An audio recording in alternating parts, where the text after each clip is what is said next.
এর এই মরণের পেয়ালা পান করতে হবে গো।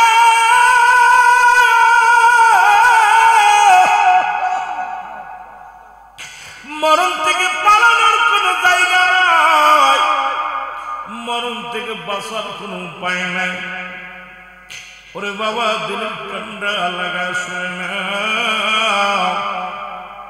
ঈসা ইবনে মরিয়ম আলাইহিস সালাম, মরিয়ম আলাইহিস সালাম ডাকতে কয়, বাবা ঈসা, আমার জন্য কিছু ফলের ব্যবস্থা কর। ফল আনতে গেছে, এমন সময় আজরাইল আলাইহিস সালাম হাজির হয়ে গেছে। আজরাইল সালাম দা, আসসালামু আলাইকুম মরিয়ম। মরিয়ম ওয়ালাইকুম আসসালাম। কে তুমি? তোমারে তো চিনলাম না। এরই আজরাইল ডাকতে বলে, মরিয়ম রে,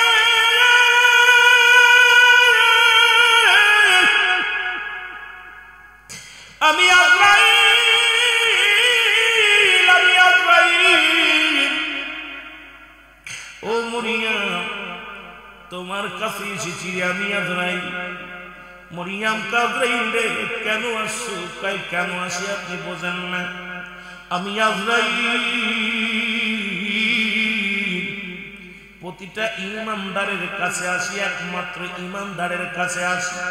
জান্নাতি মানুষের মুখবাস করার জন্য আসি। ওই কাফের বেঈমান মুনাফিকদের জাহান্নামীদের জান কবাস করার জন্য আমি আজরাইল সশরীরে জমিনের মধ্যে আসি না। উপর থেকে এমন একটা হুঙ্কার মারি রে, আমার হুঙ্কার শুনিয়া ওরে নাক মুখ দিয়া রক্ত বাইর হয়ে যায়। কলিজাটা টানতে যখন ছিঁড়ে নিয়ে তাদের চোখ দুটি বড় হয়ে যায়। কলিজাটা যখন টানতে ছিঁড়ে নিয়ে যায়, তখন তাদের জিহ্বাটা বাইর হয়ে যায়, তাদের পায়খানা প্রস্রাব পর্যন্ত করে দেয়। একমাত্র ঈমানদার যারা জান্নাতি, যাদের জন্য আল্লাহ পাক 8টা জান্নাত প্রস্তুতি করে রাখছে। আমার আল্লাহ বলেন, বিসমিল্লাহির রাহমানির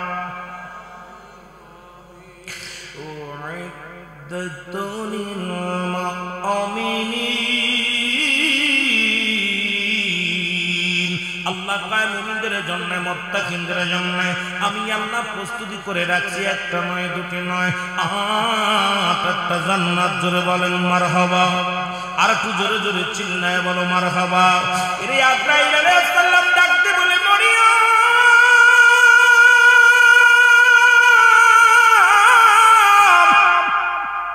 আমি আজরাইল এসেছি। মরিয়ম রে, মরিয়ম ডাকতে বলে, আজরাইল একটু ধৈর্য ধরো, আমার একমাত্র কলিজার টুকরা সন্তান। ও দুনিয়ার মানুষ, ওরে গতকালকে আবুল কালাম আজাদ, ওই যে কথা বলতেছিলাম, একমাত্র কলিজার টুকরা নাম হলো ঈমান। সন্তানকে হারে বারবার বলতেছে, বাবার 2 হাত সামনে কবরটা দিয়েছে, একদম ঘরের সামনে গোরস্থান। এরে বাবারে একমাত্র কলিজার টুকরা শুয়াইয়া বাবা পাগল হয়ে গেছে, ঘর সারা হয়ে গেছে। সন্তানেরা বাবারা বোঝে রে মুসলমান, সন্তানেরা মারা বোঝে। আজকে আমরা সন্তানেরা বুঝতে পারি না ওই জনম দুঃখিনী মা বাবা সন্তানের কত ভালোবাসে। এ দুনিয়ার যুবক বন্ধুরা শোনো,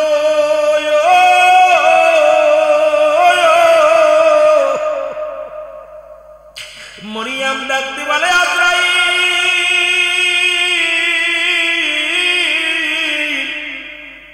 একটু সময় দাও, একটু সময় আমার দাও।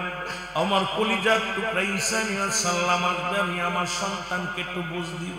আরে আমার সন্তান এসে যদি দেখে মা জননী দুনিয়ার মধ্যে নাই, বড্ড কষ্ট পাবে রে আজরাইল। একটু সময় দাও, একটু সময় দাও। আজরাইল কয়, মরিয়ম রে, 1 সেকেন্ড আমি দিতে পারবো না, 1 মিনিট সময় দিতে পারবো না। মরিয়ম রে, তুমি প্রস্তুতি নাও, আমি আজরাইল এখনই প্রবেশ করব, তোমার রূহটা বাইর করে নিব। মরিয়ম আলাইহিস সালাম কয়, আজরাইল রে, তাহলে দেরি করো না, নিয়ে যাও, আমার রূহটা নিয়ে যাও। আজরাইল আলাইহিস সালাম মরিয়ম আলাইহিস সালামের ভিতরে প্রবেশ করলেন। প্রবেশ করিয়া রূহটা টানতে বাইর করে নিলেন। এবার মা মরিয়ম জমিনের মধ্যে পড়ে রইলেন। ঈসা আলাইহিস সালাম বাড়ি ফল নিয়ে এসে দেখে মা জননী শুয়ে আছে। চিন্তা করে জনম দুঃখিনী মা শুয়ে আছে, একটু অপেক্ষা থাক। কিছুক্ষণ পরে চিন্তা করে মা আমি তো পায়ের শব্দ শুনলে মা তো ঘুমাইতো না, এখন মা এমন ঘুমাইলো, যা ডাকতে কয় মা মা। ঈসা নবী ডাক দিছে, মরিয়ম আলাইহিস সালাম ওঠে না। মরিয়ম আলাইহিস সালাম চিরঘুম ঘুমায়া গেছে। ডাক দিয়ে বলে মা মা রে আমারে তুমি ফাঁকি দিয়া চইলা গেলা, আমি ঈসারে কে সান্ত্বনা দিবে রে, আমি ঈসারে কে মায়া করবে রে, কে আমারে বুঝ দিবে রে মা। ডাক দিয়ে বলে আল্লাহ আমি হইলাম তোমার নবী, বলবো আমার নবী, আমি নবীর মা, আমি নবীর মা জননী পড়ে আছে। একবার আমি জানতে চাই তোমার আজরাইল আমার মায়ের সাথে কি ব্যবহার করেছে। জোরে বলো আল্লাহ। এ আমার মরণ আসিবে কখন কেউ তো জানি না, আমার মরণ এ আমি চলে যাব, আমায় তোমরা বুইলা যাইও না, আমি চলে যাব আমায় তোমরা, আমার মরণ আসিবে কখন কেউ তো জানি না, আমার মরণ। টাকা পয়সা দান কোটান জায়গা করেছি, সব কিছু ফেলাইয়া একাই চলেছি রে আমি, সব কিছু ফেলাইয়া আমি যাবার বেলায় ভেবে দেখি আমার কেহ নাই, আমি যাবার বেলায় ভেবে দেখি না আমার মরণ। এ দুনিয়ার যুবক বন্ধুরা শুইনা লাগা,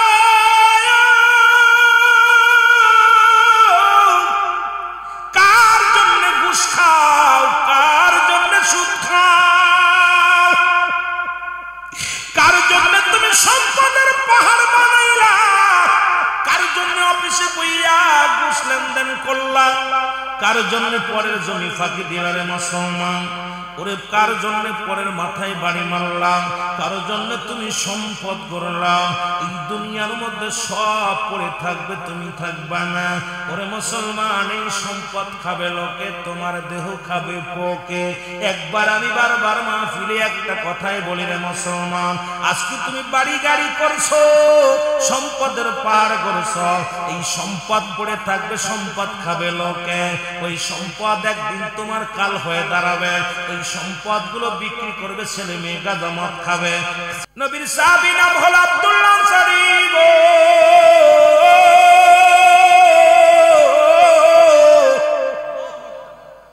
আনসারী রাসূলুল্লাহর ওয়াজ শুনে যেতে যেতে একটু রাত হয়ে গেল গভীর।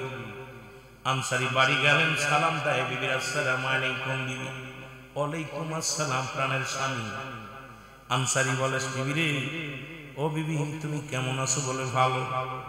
যখনই দেখা হয় সুন্দর সালাম বিনে হয়, ভালোবাসা পয়দা হয়।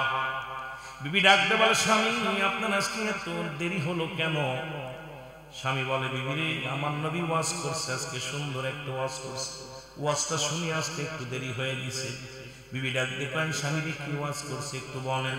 বলে স্বামী রে আল্লাহ নবী ওয়াজ করছে, বিবি রে শোনো, যদি কোনো ব্যক্তি 5 ওয়াক্ত নামাজ সময় মতো আদায় করতে পারে, আল্লাহ নবী তার হাত ধরে জান্নাতে নিবে। জোরে বলা যাবে না মারহাবা।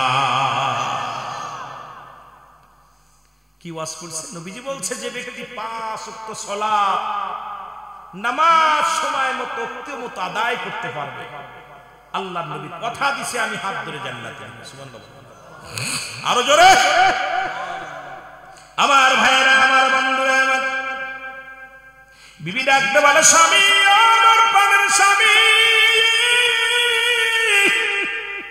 আপনার কাছে দামি কাপড় চাই না, দামি পোশাক চাই না গো, বাড়ি চাই না, সম্পদ সম্পদ চাই না, আপনি একটু সুযোগ করে দিবেন আমারে, আমিও যেন 5 ওয়াক্ত সালাত আদায় করতে পারি, আমিও যেন আপনার সঙ্গে রাসূলুল্লাহর সঙ্গে জান্নাতে যেতে পারি। আর আমার বউ, আপনার বউ কি কয়, দামি কাপড় লাগবে, পোশাক লাগবে, স্বর্ণ লাগবে, সুতা লাগবে, পাউডার লাগবে, লিপস্টিক লাগবে। কিন্তু নবীর সাহাবীদের বিবিগণ দাবি করত, স্বামী রে কি কাজ করলে আপনার সঙ্গে জান্নাতে যেতে পারবো, কি কাজ করলে রাসূলুল্লাহর সঙ্গে জান্নাতে যেতে পারবো, এটাই তাদের নেশা ছিল। জোরে বলেন সুবহানাল্লাহ। কেমন বিবি, বিবিটাকে রাহমাতুল আলামিনের পিছে প্রতিদিন সালাত আদায় করে আনসারী। রাসূলুল্লাহ সালাম ফিরে, আসসালামু আলাইকুম ওয়া রাহমাতুল্লাহ, আসসালামু আলাইকুম ওয়া রাহমাতুল্লাহ। নবী সালাম ফিরে দেখে সাহাবীরা সবাই আছে, আনসারী নাই। নবী ডাকতে বলে, আমার সাহাবীরা রে, আজ কটা দিন লক্ষ্য করি আমার আনসারীকে আমি দেখতে পাই না, কোথায় আমার আনসারী? সাহাবীরা বলে, হুজুর নিশ্চিত সে দুনিয়ার কোন প্রেমে পড়ে গেছে, দুনিয়ার কোন ঝামেলার মধ্যে পড়ে গেছে। আল্লাহ নবী ডাকতে বলে, সাহাবীরা রে, আমি নবী নিজেই যাব, আমি নবী আমার আনসারীর বাড়ি যাব না। রাহমাতুল আলামিন আনসারীর বাড়ি রওনা হয়ে গেল গো। রাহমাতুল আলামিন বাড়িতে যা সালাম দা, আসসালামু আলাইকুম আহলাল বাইত। একবার নয়, দুবার নয়, 3 বার নবী সালাম দিলেন। কয়বার? জোরে বলেন কয়? একবার সালামের জবাব আসলো না। রাসূলুল্লাহ মনের ভিতরে একটু কষ্ট পায়া বাড়ির দিকে ফিরে গেলেন। আনসারী পিছন থেকে দৌড়ায়া রাসূলুল্লাহর পাশে যায় বলে, ওয়ালাইকুম আসসালাম ইয়া রাসূলুল্লাহ, ওয়ালাইকুম আসসালাম ইয়া হাবিবাল্লাহ, ওয়ালাইকুম আসসালাম। এই দুনিয়ার মুসলমান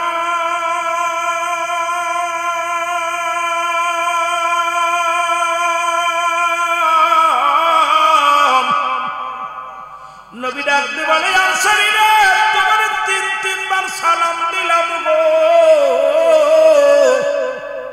তুমি 3 বার সালামের উত্তর দিলা, তার মানে বুঝতে বাকি নাই তুমি সালাম কানে শুনেছিলা, উত্তর দেও নাই, জবাব দেও নাই।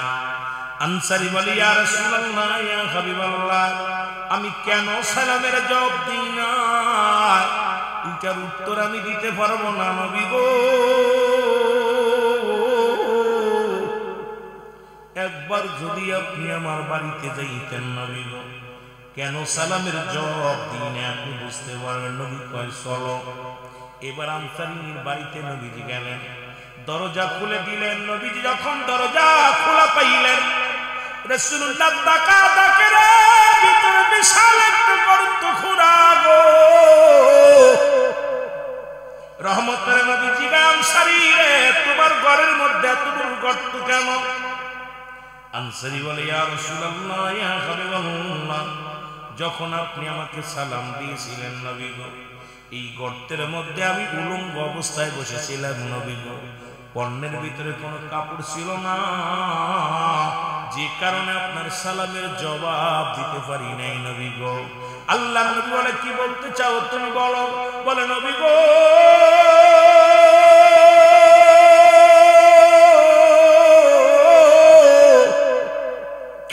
আমরা স্বামী স্ত্রী মিলে মাত্র একখানা কাপড়,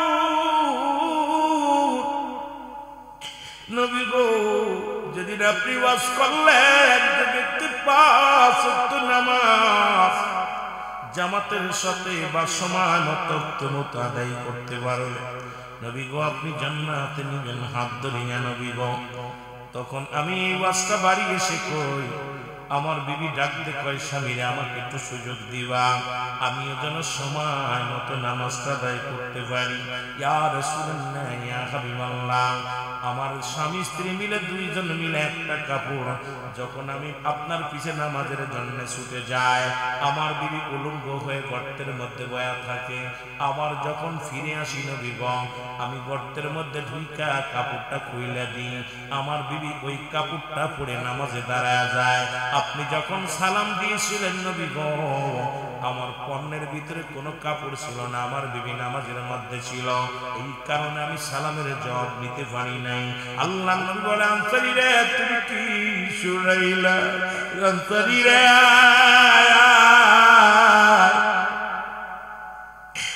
এক কাপড়ে দুইজন নামাজি রে। আল্লাহ নবী ডাকতে বলে, আনসারী আমি নবী কথা দিলাম রে, কিয়ামতের ময়দানের আনসারী আমি নবী তোদের স্বামী স্ত্রী দুজনকে নিয়ে জান্নাতে প্রবেশ করব। ও মুসলমান শুনে নাও, আরে এক কাপড়ে নবীর সাহাবীরা স্বামী স্ত্রী নামাজ আদায় করেছে। আর আমাদের আমি এখন যদি বলি সুনামগঞ্জের জমিনে এমন কোন গরিব আছে যে ভিক্ষা করে খায়, তারও 3-4টা কাপড়। যে ব্যক্তি ভিক্ষা করে খায়, যে ব্যক্তি দিন মজুরি, তারও 3-4টা কাপড়। এরপরও যদি নামাজ না পড়ে, আল্লাহর কসম আল্লাহর দরবারে কি জবাব দিবি? জবাব দেওয়ার মতো সম্ভব নয়, জবাব দেওয়ার মতো ভাষা খুঁজে পাবি না। কারণ আনসারী যদি এক কাপড়ে স্বামী স্ত্রী নামাজ আদায় করতে পারে, আমরা কেন এত কাপড় থাকতে নামাজ ছেড়ে দিই? আল্লাহর আদালতে ধরা পড়তে হবে। এই জন্য আমি আপনাদের কাছে দাবি করে যাই, নামাজ নামাজ নামাজ। রাসূলুল্লাহ নামাজের জন্য মেহনত করেছে, সাহাবী کرام করেছে, মুসলমান আল্লাহর ওলিগণ নামাজের জন্য মেহনত করেছে। এখনো কামেল মুকাম্মিল আউলিয়াগণ তারাও এখনো নামাজের জন্য মেহনত করে। যারা বাংলাদেশের হক্কানি আলেম উলামা তারাও নামাজের জন্য মেহনত করে। এই জন্য আমি আপনাদেরকে বলে যাই, শুধু মাহফিল দিলে চলবে না, নামাজি বাড়াইতে হবে। মসজিদে মুসল্লি পাওয়া যায় না, ওয়াজের ময়দানে হাজার জনতা হয়। আমি কি এত জনতার দরকার নাই? মসজিদটা আগে বড়, মসজিদটা আগে বড়। 5 ওয়াক্ত নামাজের যত্ন নাও। ও যুবক, তোমরা যখন নামাজি হয়ে যাবা, সমাজ থেকে দুর্নীতি দূর হয়ে যাবে। যুবক, তোমরা যখন নামাজি হয়ে যাবা, সমাজ থেকে মুসলমান যৌতুক বিদায় নিয়ে যাবে। ও যুবক, তোমরা যখন নামাজি হয়ে যাবা, সমাজ থেকে ঘুষ উঠে যাবে। যুবকরে যখন তোমরা নামাজি হয়ে যাবা, সমাজ থেকে জিনা ব্যভিচার বন্ধ হয়ে যাবে। যুবকরে যখন তুমি নামাজি হয়ে যাবা, সমাজ থেকে মুসলমান সুদ ঘুষ সব উঠে যাবে। যুবকরে যখন তুমি নামাজি হয়ে যাবা, সমাজ থেকে অন্যায় দূর হয়ে যাবে। ও যুবক, যখন তোমরা নামাজি হয়ে যাবা, সমাজ থেকে দুর্নীতি সব দূর হয়ে যাবে। যুবকরে যখন তুমি নামাজি হয়ে যাবা, তোমার সমাজের মধ্যে থেকে সমস্ত পাহাড় বন্ধ হয়ে যাবে। এই জন্য আমাদের আগে মসজিদটাকে আঁকড়ে ধরতে হবে। আজকের যুবকগুলো নামাজের জন্য মসজিদ আঁকড়ে ধরতে হবে। বাড়ির মধ্যে মেয়ে ছেলেদের নামাজি বানাইতে হবে, সন্তানদের নামাজি বানাইতে হবে। সমস্ত খারাপ কাজ থেকে বাঁচাই নামাজ। ওই নামাজ কোন নামাজ? না কখন ইল্লা ব্যতীত। হুজুর মানে হাজির নাজির, কল মানে আত্মসালাত মানে নামাজ। যে নামাজের মধ্যে আল্লাহকে ঢুকাইয়া আল্লাহকে হাজির নাজির করে যে নামাজ পড়তে পারবা, এই নামাজই সমস্ত দুনিয়ার জল্পনা কল্পনা থেকে ফিরাইতে পারে। আজকে নামাজের মধ্যে গরু চোরের কথা মনে পড়ে, নামাজের মধ্যে স্যান্ডেল চুরির কথা মনে পড়ে, নামাজের ভিতরে দুনিয়ার কথা মনে পড়ে, নামাজের ভিতরে যাইয়া ব্যবসা বাণিজ্যের কথা মনে পড়ে। এই জন্য নবী বলে, লা কখন ইল্লা ব্যতীত। হুজুর মানে হাজির নাজির, কল মানে আত্মা, সালাত মানে নামাজ। ও মুসলমান শোনো, লা সালাতা ইল্লা বিহুজুরিল কল। নামাজ হবে না হুজুর দিল ব্যতীত। যখন আপনি দুনিয়া থেকে দিলকে ঘুরাইয়া একাকার করিয়া যদি নামাজটা পড়তে পারেন, একাকার করিয়া যদি আল্লাহকে সিজদা মারতে পারেন, নামাজের প্রতি গুরুত্ব দেওয়ার দরকার আছে কিনা? জোরে বলেন আছে কিনা? নামাজের প্রতি গুরুত্ব দেওয়ার দরকার। আজকে মুসলমান মরণের পেয়ালা পান করতে হবে, এর মধ্যে কোনো সন্দেহ নাই। এর মরণের পেয়ালা পান করতে হবে, সন্দেহ নাই। স্রষ্টার মৃত্যু নাই, সৃষ্টির মৃত্যু আছে। পৃথিবীর মধ্যে যত সৃষ্টি জাতি আছে সব শেষ হয়ে যাবে, সবকিছু শেষ হয়ে যাবে। একমাত্র স্রষ্টা থাকবে দুনিয়ার মধ্যে। মুসলমান, আজকে আমি আপনি সব সৃষ্টি জগতের মধ্যে পড়েছি, সবারই বিদায় নেওয়া লাগবে। এই দুনিয়া থেকে বিদায় হয়ে লাগবে, থাকা যাবে না। রাহমাতুল লিল আলামিনের সঙ্গে জান্নাতে যেতে চান কে কে একটু হাত দুটি তুলে দেখান।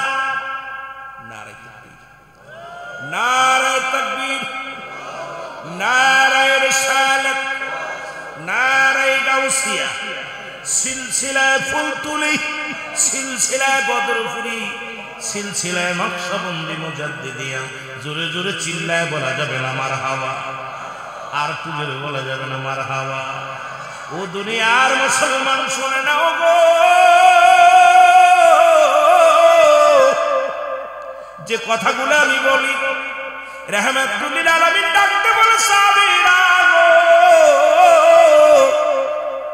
আমি নবী ঘোষণা করে দিলাম যে ব্যক্তি 5 ওয়াক্ত নামাজ 5 ওয়াক্ত সালাত সময় মতো আদায় করতে পারবে, আমি নবী তারে হাত ধরে জান্নাতে নিয়ে যাব।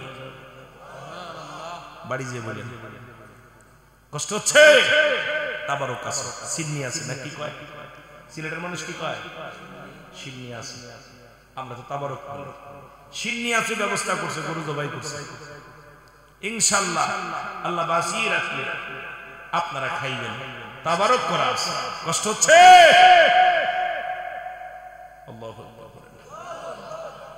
হে যুবক ভাইরা, তেলের কান্ডা লাগা শোনো, রহমতের নবী ওয়াজ করলেন যদি কোন ব্যক্তি 5 ওয়াক্ত নামাজ 5 ওয়াক্ত সালাত সময় মতো ওক্তে মতো আদায় করতে পারে, আল্লাহ নবী তার হাত ধরে জান্নাতে নিবে। এই ওয়াজটা শুনে নবীজির এক সাহাবী বাড়ি আসলেন। আপনারা ওয়াজ তো শুনতেছেন, যাদের বিবি আছে ওয়াজটা বাড়ি যে করবে। নবীর সাহাবীরা ওয়াজ বাড়ি নিয়ে যেত, আর আমরা ওয়াজ এখানেই রেখে যাই। যদি ভালো লাগে সুর বাক ভঙ্গি তাহলে শুনি, আর যদি গান টান গাইতে পারি, ভালো সঙ্গীত গাইতে পারি, মজা লাগে। যদি একটু চিত্র জগতের গান গাই আরো মজা লাগে। এখন আমরা বক্তারা তো চিত্র জগতের গানগুলো নকল করে এমন ভাবে গা শুরু করেছে প্যান্ডেলের মধ্যে, মানুষকে মজা দিই, বিনোদন দিই। আল্লাহর কসম করে বলি, মাহফিলটা বিনোদন দেওয়ার জায়গা নয়, মাহফিলটা মজা দেওয়ার জায়গা নয়। মাহফিলে এসে শিক্ষা নিতে হবে, মাহফিলে এসে গোনা ঝরাইতে হবে, মাহফিল থেকে কিছু না কিছু নেওয়ার চিন্তা করতে হবে। এই বিনোদনের দেশটা খাইলে ওয়াজ নসিহত এত হয়, পরিবর্তন নাই জাতি।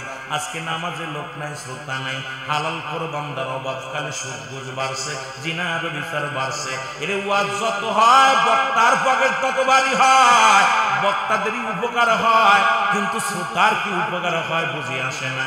এই ঠান্ডা রাতের মধ্যে বইয়া বইয়া আলোচনা শোনে, নারের মধ্যে বইয়া এই কষ্টের একটা ফজিলাত, কষ্টের একটা হাকিকত আছে, সেটা আল্লামা মুসলমান শুনে নাও। কবি রাহমাতুল্লাহ বয়ান করে, বান্দা যখন রিয়াজুল জান্নাহ বেহেশতের বাগানের দিকে রওনা হয়ে যায় গো, প্রতিটা কদমে কদমে আমার আল্লাহ সগীরা গুনাহ মাফ করে দেয়। ও বান্দা, গুনাহ মাফের একটা সুযোগ হলো জান্নাতের বাগান। এরপরও মানুষ কেন পরিবর্তন হয় না? এরপরে মানুষ কেন নামাজি হয় না? এরপরে কেন ঘুষ ছাড়ে না? এরপরে কেন সুদ ছাড়ে না? এরপরে কেন জিনা ছাড়ে না, ব্যভিচার ছাড়ে না? আল্লামা কবি রাহমাতুল্লাহ বয়ান করে, বান্দা শোনো, শুধু জান্নাতের বাগানে রওনা দেওয়ার কারণে বান্দার জীবনের সগীরা গুনাহগুলো মাফ হয়ে গেছে। বান্দা, তোমরা সগীরা গুনাহ করো না, পদে পদে করছো কবিরা গুনাহ, নামাজ ছেড়ে দিয়া কবিরা গুনাহ, মিথ্যা বলা কবিরা গুনাহ। এখন এই দুটি আমাদের ভিতর আছে কি খাসলাত আছে? মনে হয় ইনশাআল্লাহ মিথ্যা কথা কয়, মিথ্যা কথা কন, এই কথা কন না কেন, মিথ্যা কথা বলেন। এটা কি গুনাহ? গুনাহ কবিরা। সমস্ত পাপের মা হলো মিথ্যা কথা। আমারও জিগাইল, ভাই কই আছেন? এই তো আপনাদের বাজারে ঘুরতেছি, দাদা আমি এখন চিটাগাঙ্গে ঘুরতেছি। রইছে গমে, রইছে বাজারে ঘুরতে, কয় ভালো ভাই কোথায় আছেন? এই তো শুয়ে আছি, বিশ্রামে আছে। এখন মিথ্যা কথার একটা মেশিন বাইর হইছে, সবচেয়ে ঘরের মধ্যে থাইকে দৌড়ে ঘুরতেছে স্বামী কি ফোন দিয়ে, কই আসো? আমি তো ঘরের মধ্যে বসে, দেখা যায় পাড়া দিয়ে ঘুরতেছে। কথা কেন? পাশের বাড়িতে ঘুরতেছে, আমি জিগাইছে তুমি কই? এই তোমার বাচ্চা সামাল দিচ্ছি, কিন্তু অথচ দেখা যাচ্ছে টিভি দেখতেছে না, মোবাইল দেখতেছে। অবস্থা খুব একটা মিথ্যার একটা বিশাল মেশিন বাইরে। যা চোখের পলকে মিথ্যা কথা, আর সমস্ত পাপের মা হলো মিথ্যা, ঠিক কিনা? আমার ভাইয়েরা, আমার বন্ধুরা, বলতেছিলাম মিথ্যা বলা কবিরা গুনাহ। মুসলমান শোনেন, আমার ছেড়ে দেয়া কবিরা গুনাহ, বেগানা নারীর সঙ্গে দেখা দেয়া কবিরা গুনাহ। এখন যদি এই ওয়াজ করি, বাংলাদেশের 90% বক্তাদের পেটে ভাত থাকবে না, ইমামতি চলে যাবে, ওরে মাস্টারিগিরি চলে যাবে। বেগানা নারী নিয়ে একই অফিসে বইয়া বইয়া চা বিস্কুট পান করো আর ফতুয়া দাও, ফতুয়া চলবে না, জোরে বলেন ঠিক কিনা? এখন যদি ওয়াজ করি আমি রুহুল আমিন সিদ্দিকী, বাংলাদেশের অনেক মুফাসসির, অনেক মুফতি মুহাদ্দিস, তাদের ওয়াজ বন্ধ হয়ে যাবে। বেগানা নারীর সঙ্গে চাকরি করে, বেগানা নারীর সঙ্গে একই টেবিলে বসে, আবার বড় বড় ফতোয়া দাও। কোন ফতোয়া পাইলা, কোন জায়গা পাইলা? শরীয়তের বিধান অনুযায়ী হারামকে যে ব্যক্তি হালাল পায় কাফের, হালালকে হারাম বলার সঙ্গে সঙ্গে সে কাফের। হারামকেও হালাল বলা যাবে না, হালালকেও হারাম বলা যাবে না। ও যুবক শুনে না, বেগানা পুরুষের চেহারা দেখাও হারাম। হয়তো আপনাদের গ্রামের মহিলারা পুরুষের দেখে না, পুরুষেরাও মহিলারা দেখে না। যাদের বিয়ে করা হারাম তাদের সঙ্গে দেখা করা জায়েজ, যাদের বিয়ে করা জায়েজ তাদের সঙ্গে দেখা করা হারাম। এখন খালাতো ভাই, মামাতো ভাই, ফুফুতো ভাই, জ্যাঠাতো ভাই, আজকে সমাজ খাইলো, দেশটা জাতি সব শেষ হয়ে গেল। আজকে আমার সমাজ জাতি সব শেষ হয়ে যায়। এই ওয়াজ করলে হয়তো অনেকের কষ্ট লাগবে, কলি যায়। আরে মুসলমান লাগলেও কিছু আসে যায় না। এই 600-700 কিলোমিটার দূর থেকে বক্তা আনছেন, আমি আপনাদের এই তেল মেরে ওয়াজ করার অভ্যাস আমার নাই, তেল দিয়ে ওয়াজ করার অভ্যাস জীবনে করি নাই। ওরা কথা চলবে, জবান দিয়ে সত্য কথা বাইর হবে। কার ভালো লাগলো কার লাগলো না কিচ্ছু যায় আসে না। আল্লাহর আদালতে ধরা পড়তে হবে, মরণের পেয়ালা পান করতে হবে। ওয়াজের ময়দান বিনোদন নয়, গুনাহ মাফের জায়গা। জোরে জোরে বলেন ঠিক কিনা? তেল মেরে ওয়াজ রুহুল আমিন সিদ্দিকী জীবনে করে না। কারণ হলো জামানা, এই যে আজকে এই জামানা বদলে গেছে, মানুষ সব ঠিকই আছে, জামানা পাল্টে গেছে। পাল্টে না তো জামানা, যদি বলেন ঠিক, সব পাল্টে গেছে। আমার ভাইয়েরা, আমার বন্ধুরা, এই গুনাহ মাফের জন্য একটা জায়গা আছে। আল্লামা কুতুবী রাহমাতুল্লাহ বয়ান করে, দুনিয়ার মানুষ শোনো, আসমান থেকে জমিন পর্যন্ত গুনাহ করেছ, এই গুনাহগুলো মাফের দরকার একটা অপূর্ব সুযোগ। যদি কোনো বান্দা পৃথিবীর মধ্যে রিয়াজুল জান্নাহ বেহেশতের বাগান শুনতে পায়, ওই জান্নাতের বাগান খানা করে ধরবে, আঁকড়ে ধরে দু চোখের পানিগুলো ছেড়ে দিবে। আল্লাহ আমি পাপী, আমি গুনাহগার, আল্লাহ কবরের ভয়ে, জাহান্নামের ভয়ে, মরণের ভয়ে যে বান্দা চোখের পানি ছেড়ে আল্লাহ বলে ডাক দেয়, আমার আল্লাহ রব্বুল আলামিন বান্দার জীবনের দরিয়া দরিয়া গুনাহগুলো মাফ করে দেয়। জোরে বলেন সুবহানাল্লাহ। এত সুন্দর একটা সুযোগ পাইলেন, তারপরে সুবহানাল্লাহ বললেন, বাড়ি একদম এত দুর্বল। হে ভাই, বুঝেন নাই কথা? এত গুনাহ করেছেন, আসমান থেকে জমিন পর্যন্ত যত গুনাহ করেছেন, এই গুনাহ মাপের একটা সুযোগ আল্লামা কুতুবী রাহমাতুল্লাহ বয়ান করে, বান্দা শোনো, জীবন ভরে যত গুনাহ করেছে, গুনাহর কথা মনে করে বান্দা যখন রিয়াজুল জান্নাহ বেহেশতের বাগান এই মাহফিলে এসে কবরের ভয়ে, জাহান্নামের ভয়ে তওবা করে টাস করে চোখ দিয়ে পানি ছেড়ে দেয়, আল্লাহ আমার জীবনের শেষ মাহফিল, আর আগামীকাল বসতে পারবো না, আল্লাহ বছরের শেষ মাহফিল, তুমি আমাকে ক্ষমা করে দাও। আমার আল্লাহ রব্বুল আলামিন বান্দার জীবনের সব গুনাহ মাফ করে দেয়। আরো জোরে বলেন। তাহলে মাহফিল আসলে লাভ না লস। কিন্তু আয়েশা মাহফিল অলি গলিতে হচ্ছে, কেন পরিবর্তন হচ্ছে না? কারণ সত্য কথা বললেই দোষ। আগের যুগের মানুষ মিথ্যা বলতো না, পাপ হতো। এখনকার উলামা ইকরাম সত্য বলে না, বিপদ হবে। দাওয়াত কমে যাবে, জোরে বলেন ঠিক কিনা? কারণ দাওয়াত কমে যাবে, বিপদ হবে। শুধু ওলামা ইকরাম নাই, সবাই সত্য কথা বলতে পারে না। ইমাম সাহেব মসজিদের তেল মেরে ওয়াজ না করলে ইমামতি থাকে না, কারণ ইমামতির দরকার নাই, ছেড়ে দাও ইমামতি। কারণ তবু কারো তেল মারার দরকার নাই, কারণ কবরে যেতে হবে। আপনার কবরে আমি যাব না, আমার কবরে আপনি যাবেন না, কিন্তু হিসাব দিতে হবে আল্লাহর দরবারে। এই জন্য দুনিয়ার মধ্যে হক পথে থাকা লাগবে, ইমানি জজবা অন্তরের ভিতরে ঢুকাইতে হবে, আল্লাহর দ্বীনের পথে চলতে হবে। অমুসলমান মরণ আসবেই আসবে, সন্দেহ নাই এর মধ্যে, জোরে বলেন ঠিক। গুনাহ মাফের একটা সুযোগ দিয়ে দিন। আমি বলি নাই শুধু বাড়ি থেকে রওনা দিয়েছেন সগীরা গুনাহ মাফ, যারা হেঁটে হেঁটে আসছেন, শুধু মাহফিলে আসছেন, প্রতিটা কদমে কদমে আল্লাহ সগীরা গুনাহ মাফ করে দিয়েছেন। এরপরে এখানে এসে কবিরা গুনাহ মাফ। তাহলে জান্নাতের বাগানে এসে যদি মাসুম হয়ে গেলেন, মাসুম হয়ে গেলে মার পেট থেকে, আমি এই জন্য তওবা করে নিচে আগে, মার পেট থেকে ভূমিষ্ঠ হয়েছেন, এখান থেকে যখন যাবেন আগামীকাল, আপনারা আজকে রাত আপনি মাসুম হয়ে গেলেন, নিষ্পাপ হয়ে গেলেন, আগামীকাল থেকে আল্লাহর কাছে কানবেন, আল্লাহ গো আমি তো গুনাহ মাফের একটা সুযোগ পেয়েছিলাম, আমাকে তুমি নাজাত দাও, আমার আল্লাহ জান্নাত দিবে, জোরে বলেন সুবহানাল্লাহ। কিন্তু ওয়াজ এসে ভয় ঢোকে, ওয়াজের ময়দান যদি একটু ভয়ের ওয়াজ কোনো বক্তা করে, ওই বক্তার আর শেষ। কি যে অবস্থা হয়েছে ওয়াজের ময়দান। আমার ভাইরা, আমার বন্ধুরা, গভীর মনোযোগ। রাসূল বললেন তোমরা কি আমার সঙ্গে জান্নাতে যেতে চাও? মনে আসেনি কথা কয় না? নবীজি বললেন, সাহাবীরা বললেন আমরা জান্নাতে যেতে চাই। নবীর সাহাবী নাম হলো আব্দুল্লাহ আনসারী।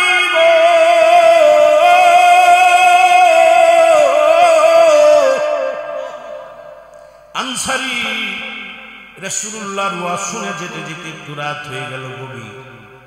আনসারী বাড়ি গেলেন, সালাম দেয় বিবি, আসসালামু আলাইকুম বিবি। ওয়ালাইকুম আসসালাম, প্রাণের স্বামী।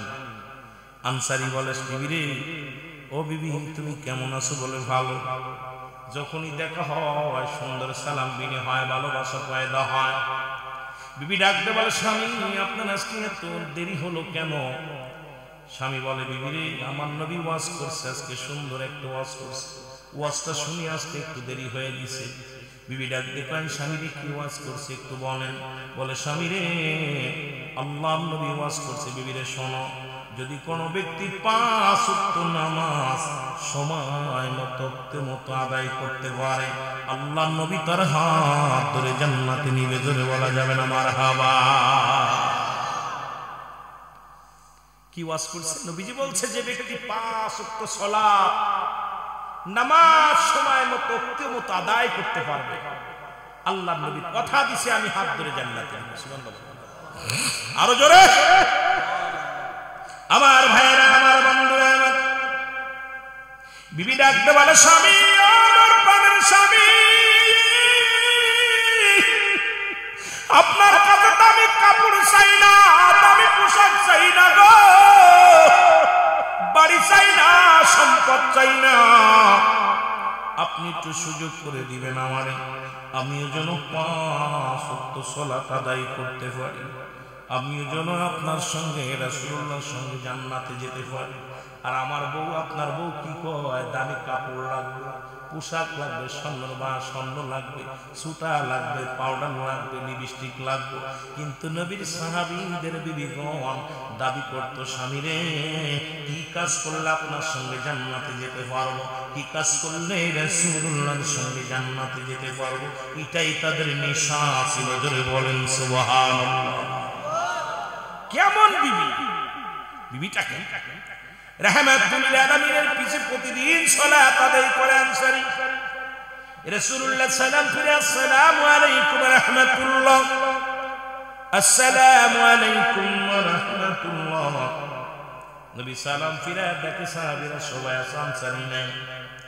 নবী ডাকতে বলে, আমার সাহাবীরা রে, আজ কটা দিন লক্ষ্য করি আমার আনসারীকে আমি দেখতে পাই না, কোথায় আমার আনসারী? সাহাবীরা বলে, হুজুর নিশ্চিত সে দুনিয়ার কোন প্রেমে পড়ে গেছে, দুনিয়ার কোন ঝামেলার মধ্যে পড়ে গেছে। আল্লাহ নবী ডাকতে বলে, সাহাবীরা রে আমি নবী নিজেই যাব, আমি নবী আমার আনসারীর বাড়ি যাব রে। রাহমাতুল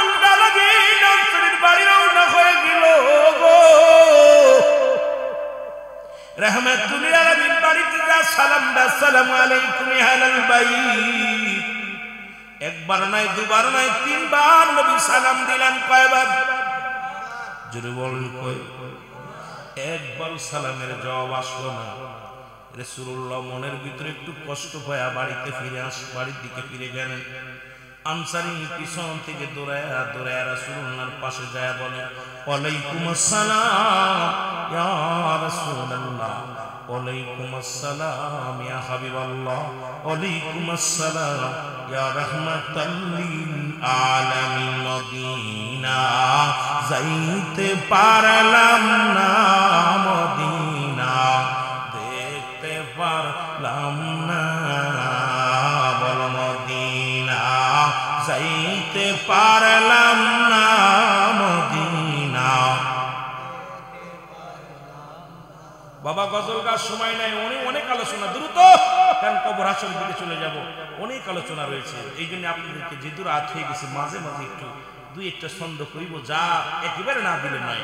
মদিনা যাইতে পারলাম না, মদিনা দেখতে পারলাম না, মদিনা। ভাই গলা খায় রে ভাই, কই গেলেন? মাইকে লাগবে, গলা টানে ভাই, সাউন্ড বাড়। দেখতে পার আমি অসহায় তাই এত দূরে রয়ে, বলো অসহায় তাই দূর থেকে সালাম জানাই, বলো দূর থেকে জানাই। মদিনা যাইতে পারলাম না, মদিনা। আর যদি বলেন মদিনা যাইতে পারলাম না, মদিনা। মদিনার নাম কত মধু,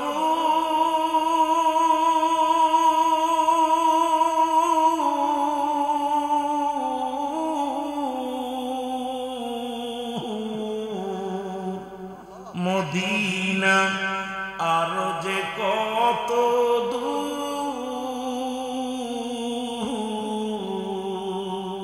আর ওই মদিনার পথের ধুলি, বলো ওই মদিনার মাখতে পারলাম না, মদিনা যাইতে পারলাম না, মদিনা। আর যদি বলেন মদিনা যাইতে পারলাম না, মদিনা। আমি অসহায় তাই এত দূরে রয়ে, বলো অসহায় তাই দূর থেকে সালাম জানাই, বলো দূর থেকে সালাম জানাই। মদিনা যাইতে পারলাম না, মদিনা। মদিনার নাম কত সুন্দর,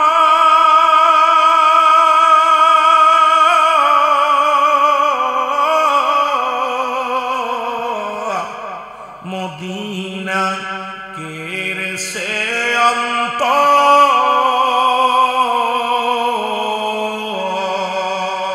এই সুনামগঞ্জবাসীর সালাম খানি, জগন্নাথপুরবাসীর সালাম খানি, পৌঁছাই দিও মদিনায়, বলো পৌঁছাই দিও মদিনায়, মদিনা।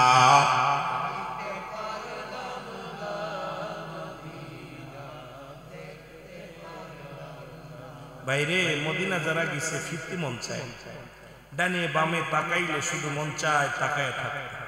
মদিনার এত প্রাণ কেড়ে নেয়, একবার যার কপালের নিচে একবার যে গেছে সে মন চায় বারবার যেতে। আপনি যেদিকে তাকাবেন মন কেড়ে নেবে, প্রাণ কেড়ে নেবে। রাসূলের আগমনে মদিনা এত সুসজ্জিত হয়েছিল, জান্নাতি মনে হয় তাকাই। এই দুনিয়ার মুসলমান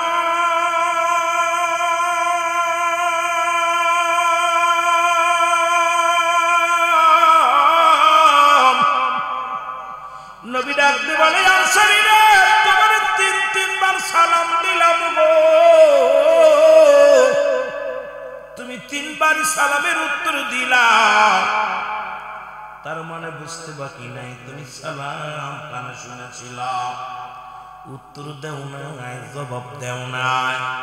আনসারী বলে ইয়া রাসূলুল্লাহ ইয়া হাবিবাল্লাহ, আমি কেন সালামের জবাব দিই না, এটার উত্তর আমি দিতে পারবো না নবী গো।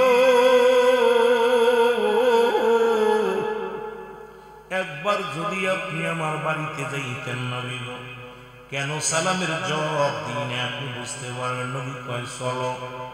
এবার আনসারীর বাড়িতে নবীজি গেলেন, দরজা খুলে দিলেন। নবীজি যখন দরজা খোলা পাইলেন, রাসূলুল্লাহ ডাকা ডাকে রে, ভিতরে বিশাল একটা গর্ত খোঁড়া গো।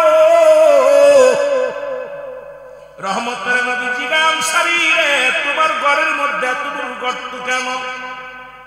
আনসারী বলে ইয়া রাসূলুল্লাহ ইয়া হাবিবাল্লাহ, যখন আপনি আমাকে সালাম দিয়েছিলেন নবী গো, এই গর্তের মধ্যে আমি উলঙ্গ অবস্থায় বসেছিলাম নবী গো, পণ্যের ভিতরে কোনো কাপড় ছিল না, যে কারণে আপনার সালামের জবাব দিতে পারি নাই নবী গো।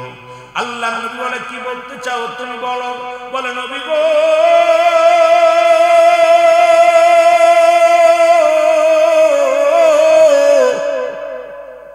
আমরা স্বামী স্ত্রী মিলে মাত্র একখানা কাপড় নবী গো। যেদিন আপনি ওয়াজ করলেন যে ব্যক্তি 5 ওয়াক্ত নামাজ জামাতের সাথে বা সমানত মতো আদায় করতে পারবে নবী গো, আপনি জান্নাতে নিবেন হাত ধরিয়া নবী গো। তখন আমি এই ওয়াজটা বাড়ি এসে কই, আমার বিবি ডাকতে কয় স্বামীরে আমাকে একটু সুযোগ দিবা, আমিও যেন সময় মতো নামাজটা আদায় করতে পারি। ইয়া রাসূলুল্লাহ ইয়া হাবিবাল্লাহ, আমার স্বামী স্ত্রী মিলে 2 জন মিলে একটা কাপড়, যখন আমি আপনার পিছে নামাজের জন্য ছুটে যাই, আমার বিবি উলঙ্গ হয়ে গর্তের মধ্যে বয়া থাকে। আবার যখন ফিরে আসি নবী গো, আমি গর্তের মধ্যে ঢুইকা কাপড়টা খুইলা দিই, আমার বিবি ওই কাপড়টা পরে নামাজে দাঁড়ায় যায়। আপনি যখন সালাম দিয়েছিলেন নবী গো, আমার পণ্যের ভিতরে কোনো কাপড় ছিল না, আমার বিবি নামাজের মধ্যে ছিল, এই কারণে আমি সালামের জবাব নিতে পারি নাই। আল্লাহ নবী বলে আনসারী রে, তুমি কি শুনাইলা? আনসারী রে,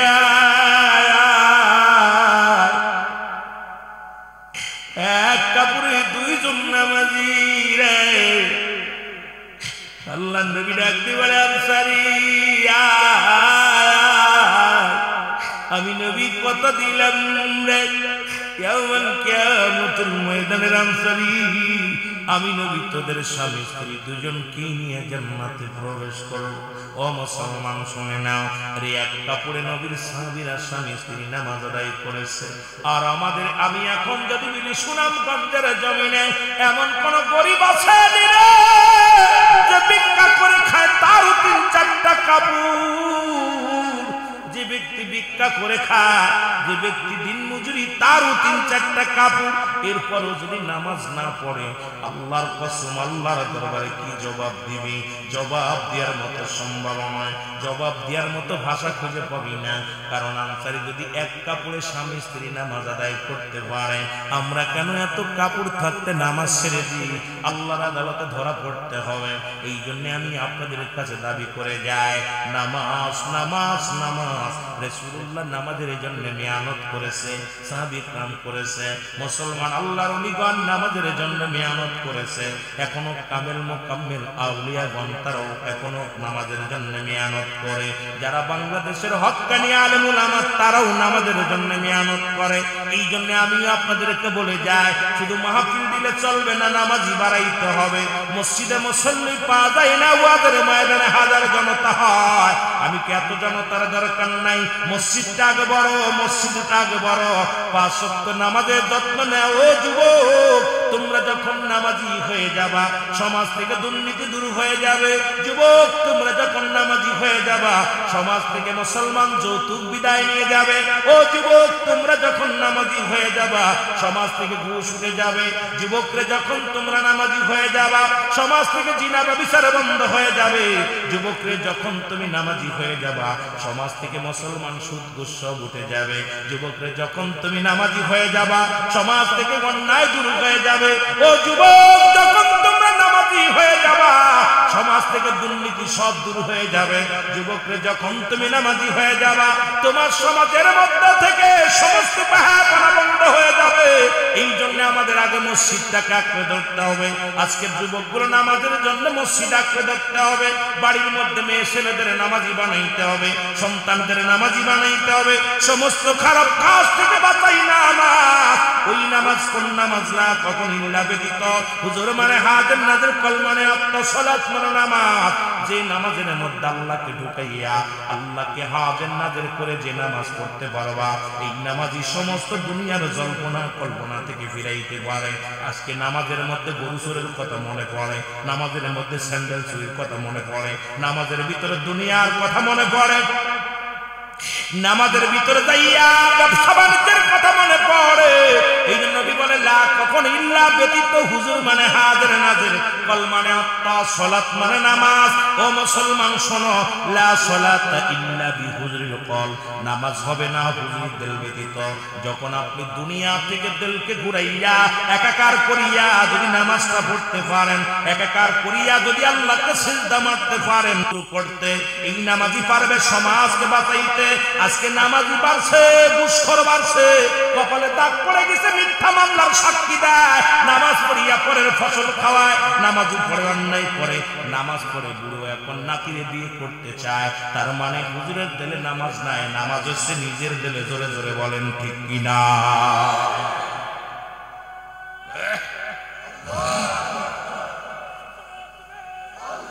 এই মাইকে শর্ট করে ফেলে, মাইকে জিবে শর্ট করে, কারণ শর্ট করে দিবে। কষ্ট পাচ্ছে? নামাজ আপনার হচ্ছে, আপনি বুঝতে পারেন আপনার দ্বারা গীবাত করা সম্ভব নয়, আপনার দ্বারা দুর্নীতি করা সম্ভব নয়, জীবন চলে যাবে, কোন অপরাধ করতে পারবেন না। কিন্তু নামাজ কপাল ছুলে ফেলছে, কপাল এত বড় দাগ বানায় ফেলেছে, কিন্তু এখনো দুর্নীতির মধ্যে জড়িত আছে। তার মানে লোক দেখানো নামাজ। জোরে বলেন ঠিক কিনা? বড় কষ্ট হয়।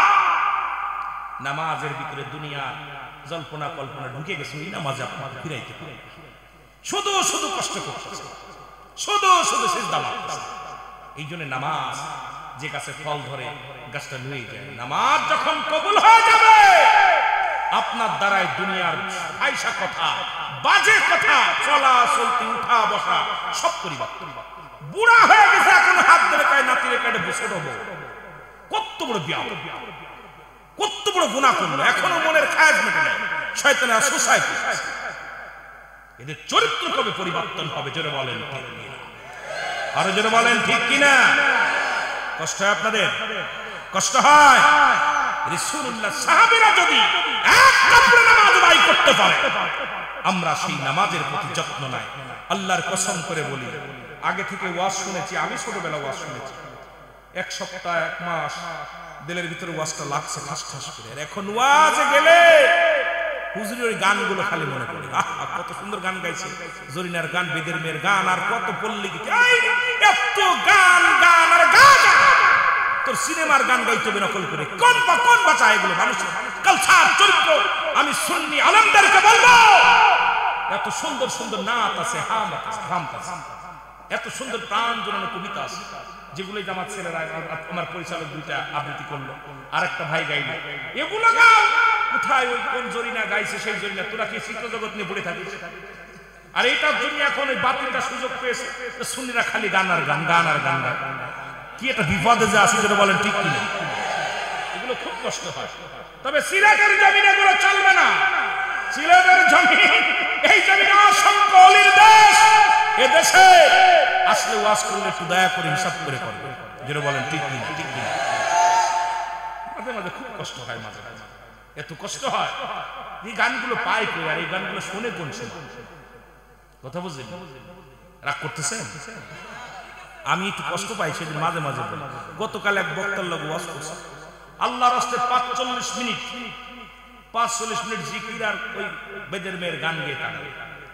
জনগণ ফুলতলি মসজিদের এক হুজুর, মসজিদের ইমাম, আমার গাঁও ধরে আসেন, হুজুর নামাবো ঘাট ধরে। আমি ভাই খবরদার, হুজুর গজল গান, দুঃখ নাই, কিন্তু চিত্র জগতের গানগুলো গাছে। আমি কি এটা কোন গান? হুজুর ওই যে কথা বুঝুন, এগুলো আমরা গান গান, মানুষকে ভালোবাসা দেন, প্রেম দেন। নবীজির দরবারে দুইটা মেম্বার ছিল। একটা মেম্বার রাসূল সাল্লাল্লাহু আলাইহি ওয়াসাল্লাম খুতবা দিতেন, আরেকটা মেম্বারে রাসূলের সাহাবীরা গজল গাইতেন, কবিতা আবৃত্তি করতেন। সেই আহসান বিন সাবিত, এই সাহাবী রাসূলকে কবিতা শোনাইতেন, হাম শোনাইতেন, নাচ শোনাইতেন, যার ভিতরে প্রেম ঢুকতো। নবীজির সম্মান, ওলিদের সম্মান নিয়ে কথাবার্তা জোরে বলেন ঠিক কিনা? কিন্তু আমরা যা গাই ভাই এগুলো তো পাই না, বড় কষ্ট। মুহাব্বত দুরূদ শরীফ পড়েন, আল্লাহুম্মা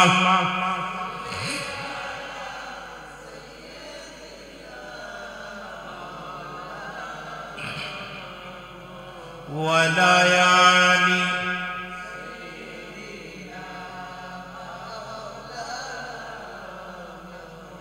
আরো জোরে বলেন, আল্লাহুম্মা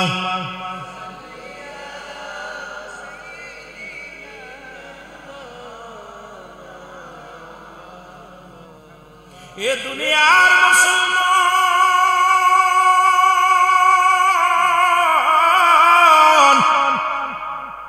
আমি বলতেছিলাম যে কত পৃথিবীর মধ্যে আসার সিরিয়াল আছে, যার কোন সিরিয়াল নাই।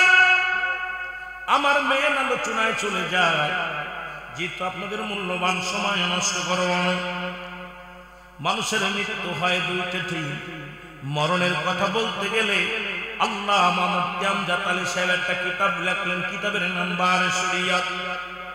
এই কিতাবের মধ্যে লিখতে গিয়ে বললেন, দুনিয়ার মানুষ শোনো, মানুষ যখন সাধারণ মৃত্যুবরণ করে 70টা তাজা উটের গায়ের চামড়া জবাই না করি না, উল্টো দিকে টান দিয়া লবণ আর মরিচ লাগা দিলে যতটুকু যন্ত্রণা হয়,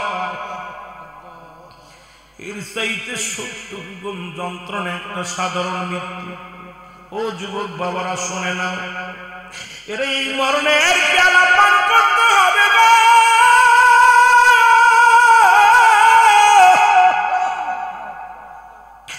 মরণ থেকে পালানোর কোন জায়গা নাই, মরণ থেকে বাঁচার কোন উপায় নাই। ওরে বাবা, দিলের ঠান্ডা লাগা শুনে না। ঈসা ইবনে মরিয়ম আলাইহিস সালাম, মরিয়ম আলাইহিস সালাম ডাকতে কয়, বাবা ঈসা, আমার জন্য কিছু ফলের ব্যবস্থা কর। ফল আনতে গেছে, এমন সময় আজরাইল আলাইহিস সালাম হাজির হয়ে গেছে। আজরাইল সালাম দা, আসসালামু আলাইকুম মরিয়ম। মরিয়ম ওয়ালাইকুম আসসালাম, কে তুমি? তোমারে তো চিনলাম না। এরিমে আজরাইল ডাকতে বলে, মরিয়ম রে,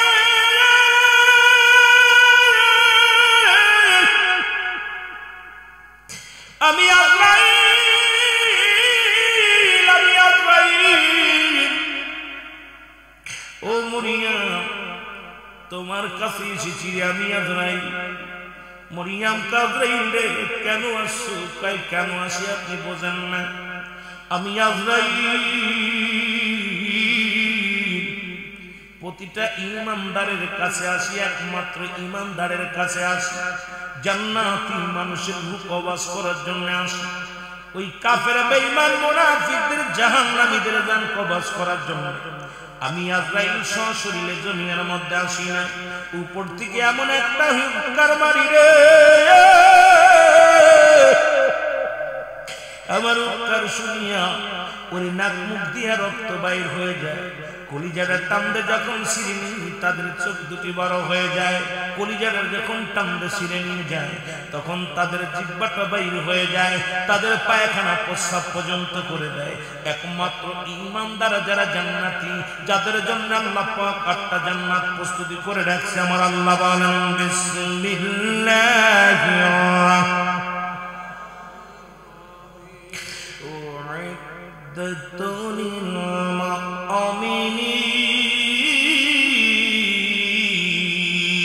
আল্লাহ মুমিনদের জন্য, মুত্তাকিনদের জন্য আমি আল্লাহ প্রস্তুতি করে রাখছি। একটা নয়, দুটি নয়, 8টা জান্নাত। জোরে বলেন মারহাবা। আর একটু জোরে জোরে চিল্লায় বলো মারহাবা। এর আজরাইল আলাইহিস সালাম ডাকতে বলে, মরিয়ম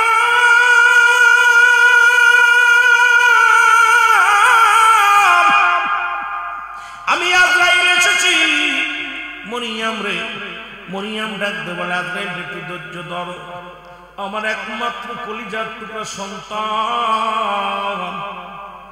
ও দুনিয়ার মানুষ, ওরে গতকালকে আবুল কালাম আজাদ ওই যে কথা বলতেছিলাম, একমাত্র কলিজার টুকরা নাম হলো ঈমান। সন্তানকে হারে বারবার বলতেছে, বাবার দুই হাত সামনে কবরটা দিয়েছে, একদম ঘরের সামনে গোরস্থান। এরে বাবারে একমাত্র কলিজার টুকরা শুয়াইয়া বাবা পাগল হয়ে গেছে, ঘর সারা হয়ে গেছে। সন্তানেরা বাবারা বোঝে রে মুসলমান, সন্তানেরা মারা বোঝে। আজকে আমরা সন্তানেরা বুঝতে পারি না ওই জনম দুঃখিনী মা বাবা সন্তানের কত ভালোবাসে। এ দুনিয়ার যুবক বন্ধুরা শোনো,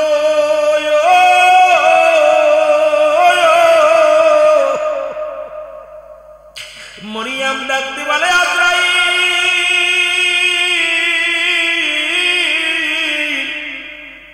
একটু সময় দাও, একটু সময় আমার দাও, আমার কলিজার টুকরা ঈসা আলাইহিস সালাম আসবে, আমি আমার সন্তানকে একটু বুঝ দিব। আরে আমার সন্তান এসে যদি দেখে মা জননী দুনিয়ার মধ্যে নাই, বড্ড কষ্ট পাবে রে আজরাইল, একটু সময় দাও, একটু সময় দাও। আজরাইল কয় মরিয়াম রে একটা সেকেন্ড আমি দিতে পারবো না, একটা মিনিট সময় দিতে পারবো না। মরিয়াম রে তুমি প্রস্তুতি নাও, আমি আজরাইল এখনই প্রবেশ করব, তোমার রূহটা বাইর করে নিব। মরিয়াম আলাইহিস সালাম কয় আজরাইল তাহলে দেরি করো না, নিয়ে যাও, রূহটা নিয়ে যাও। আজরাইল আলাইহিস সালাম মরিয়াম আলাইহিস সালামের ভিতরে প্রবেশ করলেন, প্রবেশ করিয়া রূহটা টানতে বাইর করে নিলেন। এবার মা মরিয়াম জমিনের মধ্যে পড়ে রইলেন। ঈসা আলাইহিস সালাম বাড়ি ফল নিয়ে এসে দেখে মা জননী শুয়ে আছে, চিন্তা করে জনম দুঃখিনী মা শুয়ে আছে, একটু অপেক্ষা থাক। কিছুক্ষণ পরে চিন্তা করে মা আমি তো পায়ের শব্দ শুনলে মা তো ঘুমাইতো না, এখন মা এমন ঘুমাইলো, যা ডাকতে কয় মা মা। ঈসা নবী ডাক দিছে, মরিয়াম আলাইহিস সালাম ওঠে না, মরিয়াম আলাইহিস সালাম চিরঘুম ঘুমায়া গেছে। ডাক দিয়ে বলে মা মা রে আমারে তুমি ফাঁকে দিয়া শুইলা গেলা, আমি ঈসারে কে সান্ত্বনা দিবে রে, আমি ঈসারে কে মায়া করবে রে, কে আমারে বুঝ দিবে রে। বা ডাক দিয়ে বলে আল্লাহ আমি হইলাম তোমার নবী, বল আমার নবী, আমি নবীর মা, আমি নবীর মা জননী পড়ে আছে। একবার আমি জানতে চাই তোমার আজরাইল আমার মায়ের সাথে কি ব্যবহার করেছে। জোরে বলো আল্লাহ। এই আমার মরণ আসিবে কখন কেউ তো জানি না, আমার মরণ আমি চলে যাব, আমায় তোমরা বুঝলা যাইও না, আমি চলে যাব, আমায় তোমরা, আমার মরণ আসিবে কখন কেউ তো জানি না, আমার মরণ। টাকা পয়সা দান কোটাং জায়গা করেছি, সব কিছু ফেলাইয়া একাই চলেছি রে আমি, সব কিছু ফেলাইয়া আমি যাবার বেলায় ভেবে দেখি আমার কেহ নাই, আমি যাবার বেলায় ভেবে দেখি না আমার মরণ। এ দুনিয়ার যুবক বন্ধুরা শুইনা লাগা,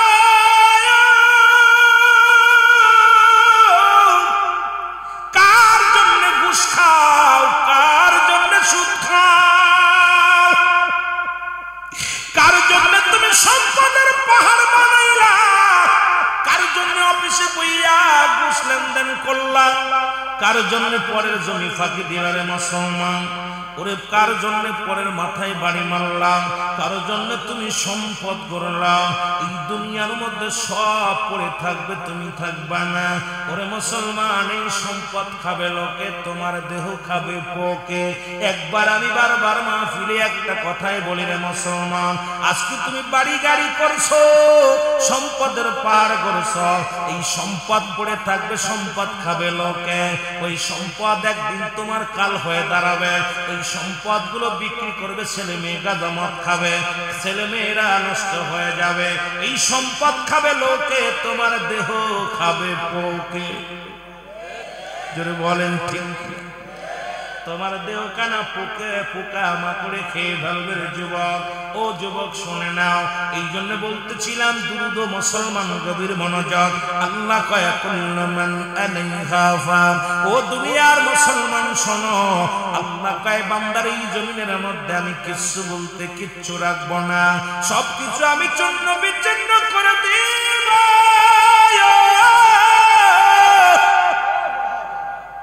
এই জমিনের মধ্যে যত মাটি আছে, এই মাটিগুলো পুরাইয়া আমি তামা বানায়া দেব।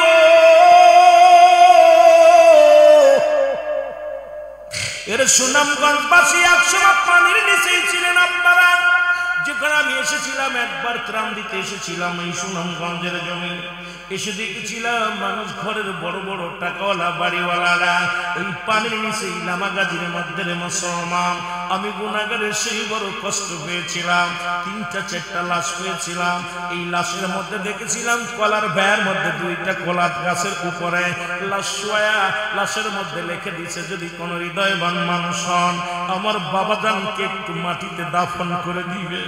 আরে মানুষ মাত্র 15 দিন 20 দিনের পানিতে এত ভয়াবহ অবস্থা, আমি গুনাহগার চোখের পানি ধরে রাখতে পেরেছিলাম না। ওই না সুরমা নদীর পানি উপরে দিয়ে বিপদ সীমার উপরে দেয়া ওই লামাগাজির মধ্যে পানিগুলো প্রবেশ যখন করেছিল যুবক, আমি গুনাহগার মুসলমান বোট নিয়ে এসেছিলাম, আমার সফর সঙ্গীরা ছিল, এসে দেখেছিলাম মানুষের করুণ কান্না।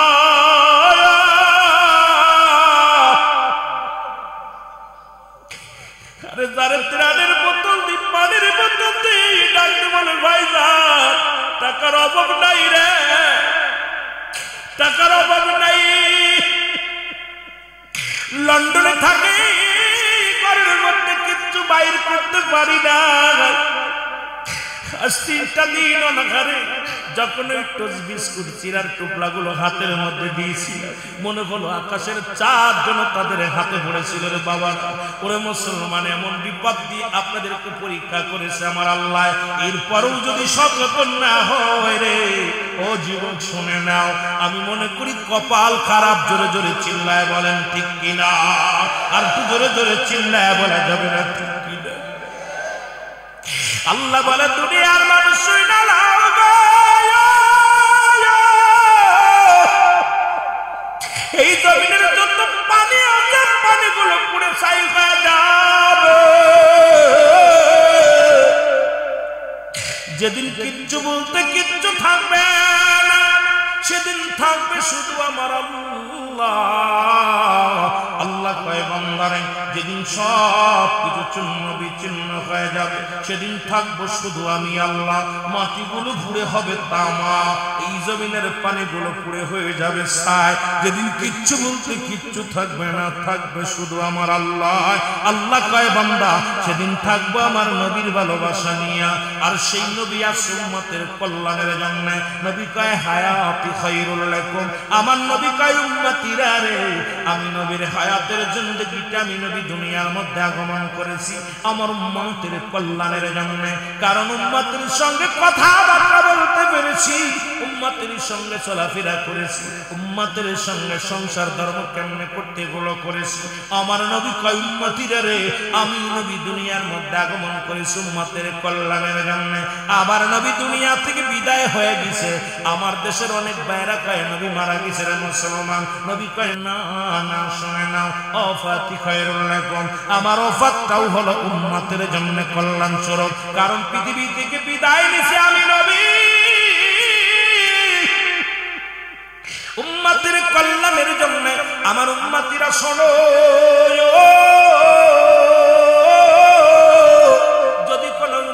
ভালো কর্ম করে গো। আজকে যেমন মুসলমান এই পাইলগার মধ্যে মুসলমান এই কদরপাড়ার জমিনের মধ্যে আপনারা যেমন ভালো কর্ম করেছেন, ও মুসলমানদের কান্না লাগা শোনো। এবার নিজামী ভাই দরদ নামাজের নিজামউদ্দিন সালেহী ভাই নামাজ করেছে, হজ করেছে, যাকাত দিছে।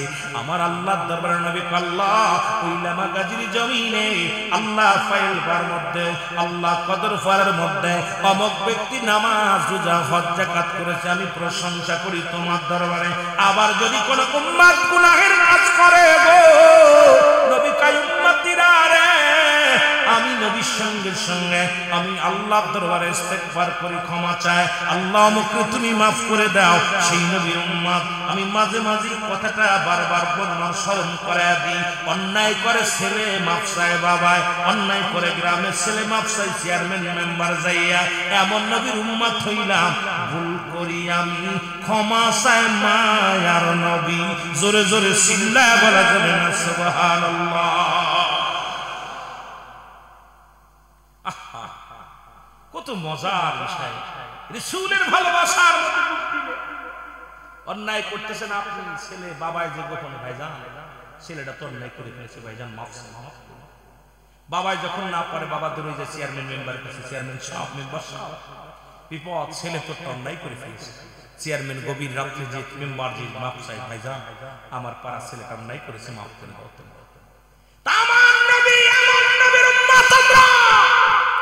ভুল করেন আপনি ক্ষমা চায় আমার নবী, সেই নবীর পক্ষে থাকার দরকার আছে। আরো জোরে বলেন আছে কি? আল্লাহ আমাদের কবুল করুক, জোরে বলেন আমিন। একটু মহব্বতের সঙ্গে জিকির করুন লা ইলাহা, আরো জোরে লা ইলাহা। মনে থাকে না ভাইজান মোদের মনের বেদনা, হায় হায় বোঝাইলে কেউ বোঝে না, বলো হায় হায় বোঝাইলে কেউ বোঝে না, আইরে শোনাইলে কেউ শোনেন না, বলো শোনাইলে কেউ ওগো শোনেন শাহে মদিনা লা ইলাহা, আরো জোরে লা ইলাহা,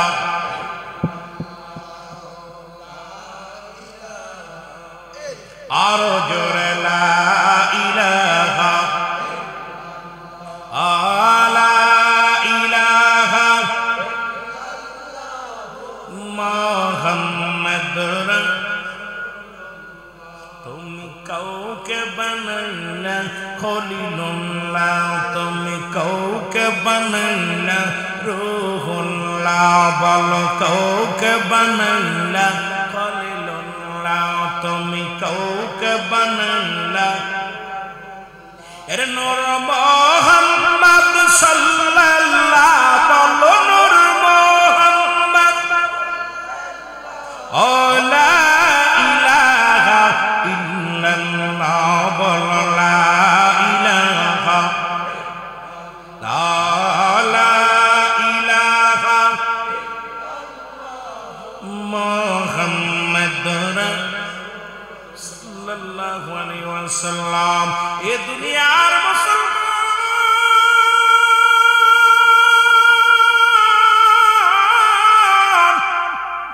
দিলের কান্দা লাগা শোনো গো, সাল্লাম ডাকতে বলে আল্লাহ আমার মা জননীকে একটু জাগানোর সুযোগ দিয়ে দাও, তুমি তো মরাডারে জিন্দা বানানোর ক্ষমতা আমারে দিছ। আল্লাহ কয় ঈসা রে তোমারে ডাক দে। ঈসা আলাইহিস সালাম মাকে ডাক দে বলে মা, সঙ্গে সঙ্গে দুঃখিনী মা লাভ ধরছে, ধরে বলো মারা, ডাক দে বলে মা, এরে আজরাইল আলাইহিস সালাম তোমার সাথে কি রূপ ব্যবহার করছে একটু জানতে চাইবো মা। ঈসা নবীর মা মরিয়ম আলাইহিস সালাম কান্দার বলে বাবা ঈসা তোর দুনিয়ায় আনতে যত কষ্ট হয়েছে রে বাবা, ইয়ার কি কষ্ট রে বাবা, মৃত্যু যন্ত্রণায় আমি এত কষ্ট পেয়েছি, আমার মন বলেছে আমার কলিজাটা আমার বুকের ভিতরে থেকে আধে টান্দে ছিঁড়ে নিছে, সমস্ত গা থেকে যেন আমার গোস্তগুলো কেটে নিয়ে গেছে। জোরে বল আল্লাহু আকবার। অথচ ইমানদারের মৃত্যু হয় কেমনে গো? ইমানদারের মৃত্যু হয় আটাগুলা খামির বানাইয়া, এই খামিরের মধ্যে যদি একটু চুল পড়ে, চুলটা যেমন টানতে বাইর করলে অনাসে বাইর হয়ে যায়, ওই ইমানদারের মৃত্যুটা ঠিক অনাসে মনে হয়। ওরে মুসলমান শুনে নাও, এই মৃত্যু যদি এত কঠিন হয়, যারা মরণের সময় পায়খানা করে দেয়, যারা মরণের সময় প্রস্রাব করে দেয়, ওরে মরণের সময় যাদের চোখ দুটি বড় বড় হয়ে যায়, মরণের সময় যাদের জিহ্বাটা বাইর হয়ে যায়, কত মানুষের জানাজা পড়লা, কত মানুষের দাফন করাইলা, কত মানুষের গোসল করাইলা, ওই গোসলের পরে মানুষ মৃত্যুর ঘন্টা নেকের মধ্যেই মানুষগুলো শক্ত হয়ে যায়। ও মুসলমান, 2 ঘন্টার ভিতরে যদি 2 ঘন্টা পরে যদি জিহ্বাটা ভিতরে দিতে চাও, জীবনে দেওয়া সম্ভব হয় না। 2 ঘন্টা পরে যদি আপনি চোখ দুটি বন্ধ করতে চান, বন্ধ হবে না। ও মুসলমান, যতই চেষ্টা করো বন্ধ হবে না। বাবার একটা অঙ্গ বেঁকা হয়ে যায়। এই জন্য মৃত্যুর পরে করণীয় হলো মুসলমান আপনজনেরা যখন মৃত্যুর সময় কাছে থাকবে, মরণের পরে বান্দা সর্বপ্রথম চোখ দুটি তার বন্ধ করে দিতে হবে, হাতখানা বুলাইয়া কালেমা পড়তে হবে, বন্ধ করতে তার বন্ধ করতে হবে। এই মুখটা যদি হা করে থাকে, গালের মধ্যে দাঁত না থাকলে না মুসলমান, এই মুখটার ভিতরে একটা মুসলমান একটা কোনো কিছু কাপড় দিয়া বা কোনো কিছু দিয়া এমন ভাবে রাখতে হবে যেন মুখটা বন্ধ থাকে রে মুসলমান। কারণ ঘন্টা পরেই তো আপনার বাবা মা একদম রক্ত চলাচল বন্ধ হয়ে যাবে। ওই গালটা হা করে থাকবে, আর বন্ধ করা সম্ভব হবে না। এরপরে মুসলমান হাতগুলো সোজা করে দিতে হবে, পা গুলো সোজা করে দিতে হবে। যদি যাদের পেটটি মোটা হয়, পেটটি যদি মোটা হয়, ওই পেটের উপরে একটি ভারী বস্তু রাখতে হবে রে মুসলমান। এখন মনে করতে পারেন মরণের পর মায়ের কষ্ট পাবে, ব্যথা পাবে, কারণ যখন আপনার মা বাবা যখন মারা যাবে 2-4 ঘন্টার পরে পেটটা ফোলা শুরু করবে, আর পেটটা যখন ফোলা শুরু করবে, লাশটা দাফন করতে কাফন পরাইতে বড় বেশি অসুবিধা হবে। এবার আপনি পেটের পরে যদি একটা ভারী বস্তু, সামান্য ভারী বস্তু রেখে দেন, ওই পেটটার ফুলতে পারবে না রে মুসলমান। শোনো, অনেকগুলো কারণ আমি আপনাদের অনেক বিষয় দরকার বলা, এগুলো আমি এখন এই মাসলা মাসাইল নিয়ে এখন আলোচনা করার প্রতিটা মাহফিলেই দরকার। তবু মুসলমান নিয়মগুলো বলার দরকার। তারপরে মুসলমান শুনে নাও, এই দুনিয়া থেকে মুসলমান বিদায় হওয়ার পর মুসলমান 4 জন ফেরেশতাকে ডাক দিয়ে বলবে, আমি বিদায় বিদায়, এতদিন চলাচলতি করেছিলাম, আজ থেকে আমি বিদায়। খাবার ফেরেশতা বলবে বিদায়, চলাফেরা ফেরেশতা বলবে বিদায়। এইরকম অনেক মুসলমান অনেক ইত্যাদি ইত্যাদি আলোচনার মধ্যে যাইতে পারবো না। বিদায় হয়ে গেলেন, মৃত্যুবরণ করলেন। মৃত্যুর পরে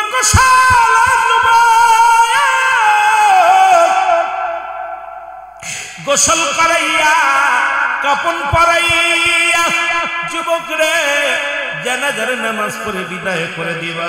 1 নম্বর বিপদ হলো মানুষের মরণ। 2 নম্বর বিপদ হলো কবর। কবর বলতে বোঝায় মানুষের মৃত্যুর পর থেকে শুরু করে কিয়ামত পর্যন্ত জগৎটাকে বলা হয় কবরের জগৎ। জোরে বলেন আল্লাহু আকবার। 2 নম্বর বিপদ হলো কি? জোরে বলেন 2 নম্বর বিপদ কবর।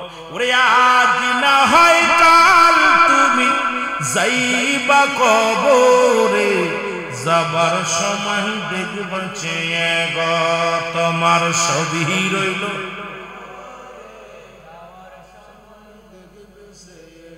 আহা, কত টাকা পয়সা ধন সম্পদ হয়ে গেছেন, মরণ ব্যক্তি সব বোঝে, কইতে পারে।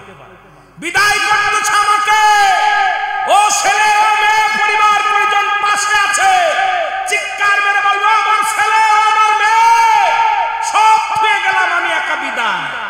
যাবার সময় দেখবে চেয়ে গো তোমার সবই রইল, যাবার কালে দেখবে চেয়ে ও ভাই দাদাই গেছে বাবাই গেছে কেউ আসলো না ফিরে তোমার তো যাইতে হবে রে একদিন অন্ধকার তোমার তো যাইতে হবে রে বলো আজ না হয় কাল তুমি আজ না হয় যাইবা কবরে যাবার বেলা আর যদি বলেন যাবার বেলায় দেখবে চেয়ে গো তোমার ছবি ঘর করলা বাড়ি করলা ছবি গাইবা রে ঘর করলা বাড়ি করলা যেদিন আজরাইল ধরা দিবে গো ভাই ছবি রবে যেদিন আজরাইল ধরা দিবে এই হলো আপনার আমার এইটা যদি চিন্তা করে কোন মানুষ এ দুনিয়ার যুবক বন্ধুরা শুইনা লাও মৃত্যুর পরে যখন কবরে দিবে ওই কবরে একজন ফেরেশতার নাম জানা আছে কথা বলেন ফেরেশতার যে কবরে ফেরেশতার নাম কি কথা বলেন কি গোড়ার ডিম নোমান ফেরেশতা জোরে বলেন মারহাবা আর একটু জোরে বল এর মনকার নেকির সাবজেক্ট কোন আসে না এর আমার বাবারা কবরে শোয়ানো উপর ফেরেশতা নোমান ফেরেশতা নাম কি নোমান ফেরেশতা ডাক দে বলবে এ বান্দা ওঠো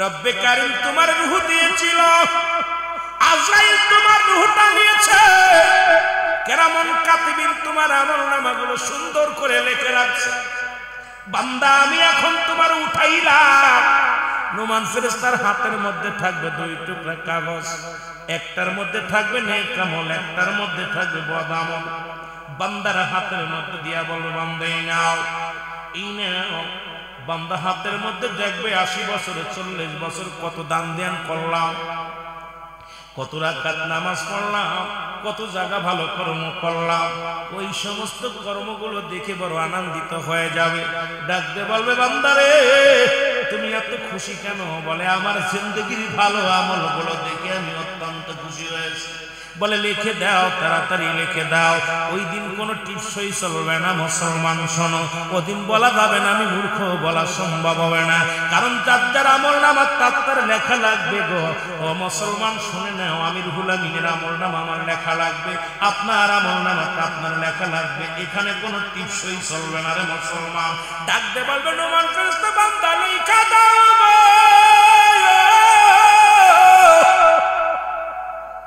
বান্দা বান্দা মিলে কেমনে আমার কাছে তো কোনো কলম নাই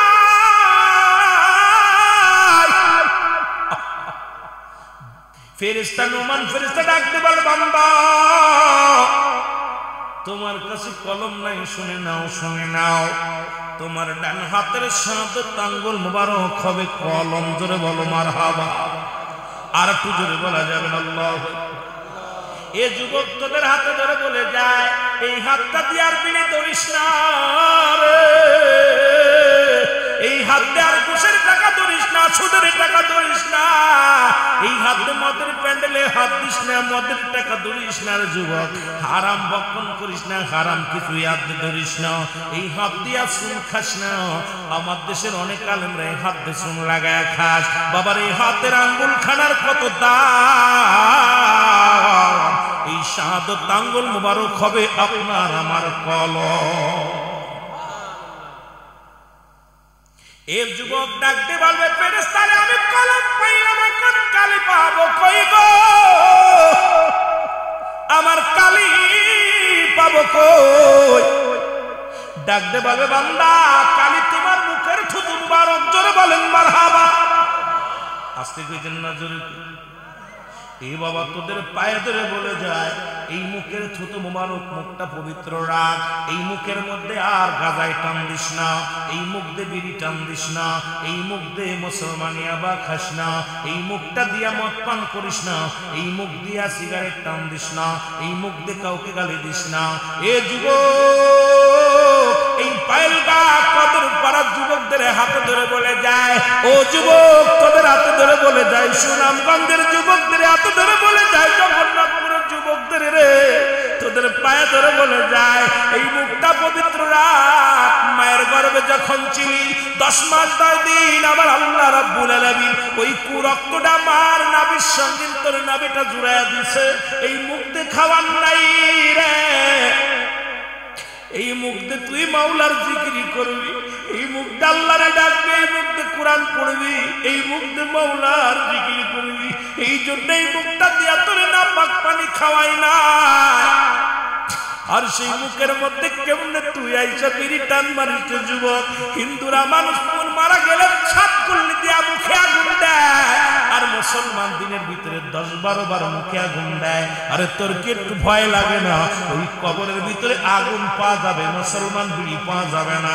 ওই আগুনের তাপ দুনিয়ার ভিতর থেকে লাগাস না পবিত্র মুখের মধ্যে। আল্লাহ রাব্বুল আলামিন বড় কষ্ট পায়। জোরে জোরে বলো আল্লাহু আকবার। পায়ে ধরে বলে যায় যুবক, পায়ে ধরে বলে যায় তুই আজ থেকে দয়া করে বিড়ি সিগারেট মুখের মধ্যে দিস নি, আবার আপনি মুখের মধ্যে দিস। এই জন্য আমি কিছুদিন একটা গজল গাইছিলাম যে কবরেতে আগুন পাবি বিড়ি পাবি না, হারে জন্মের খাওয়া যত খাবি খা। কবরেতে আগুন পাবি বিড়ি পাবি না, ফেরেশতারা খায় না ঘুষ, থাকিবে না তোর যে হুশ। গর্জন মারিবে ধরে, মুগুর মারিবে ধরে, রক্ষা পাবি না। কবরেতে আগুন পাবি বিড়ি পাবি না। ঠিক ঘুষ খায়নি ফেরেশতা? মনে হয় ঘুষ খায়। গোপনে কিছু মাইরা দিলেন, গোপনে কিছু মারল, ভাই আমার পকেটের মধ্যে কিছু দিয়ে দিল। আহা, গোপনে মারে, গোপনে ঘুষ চলবো না। ফেরেশতারা কোনো ঘুষ খায় না। জোরে বলেন ঠিক কিনা? ঘুষ খাবে? চল আমার ভাইয়েরা, আমার বন্ধুরা, আমি আপনাদের হাতে ধরে বলে যাই, পায়ে ধরে বলে যাই, এই মুখটাকে আপনি পবিত্র রাখেন। ও যুবক, মুখ দিয়ে কাউকে গালি দিয়েন না, মুখ দিয়ে কাউকে কষ্ট দিয়েন না।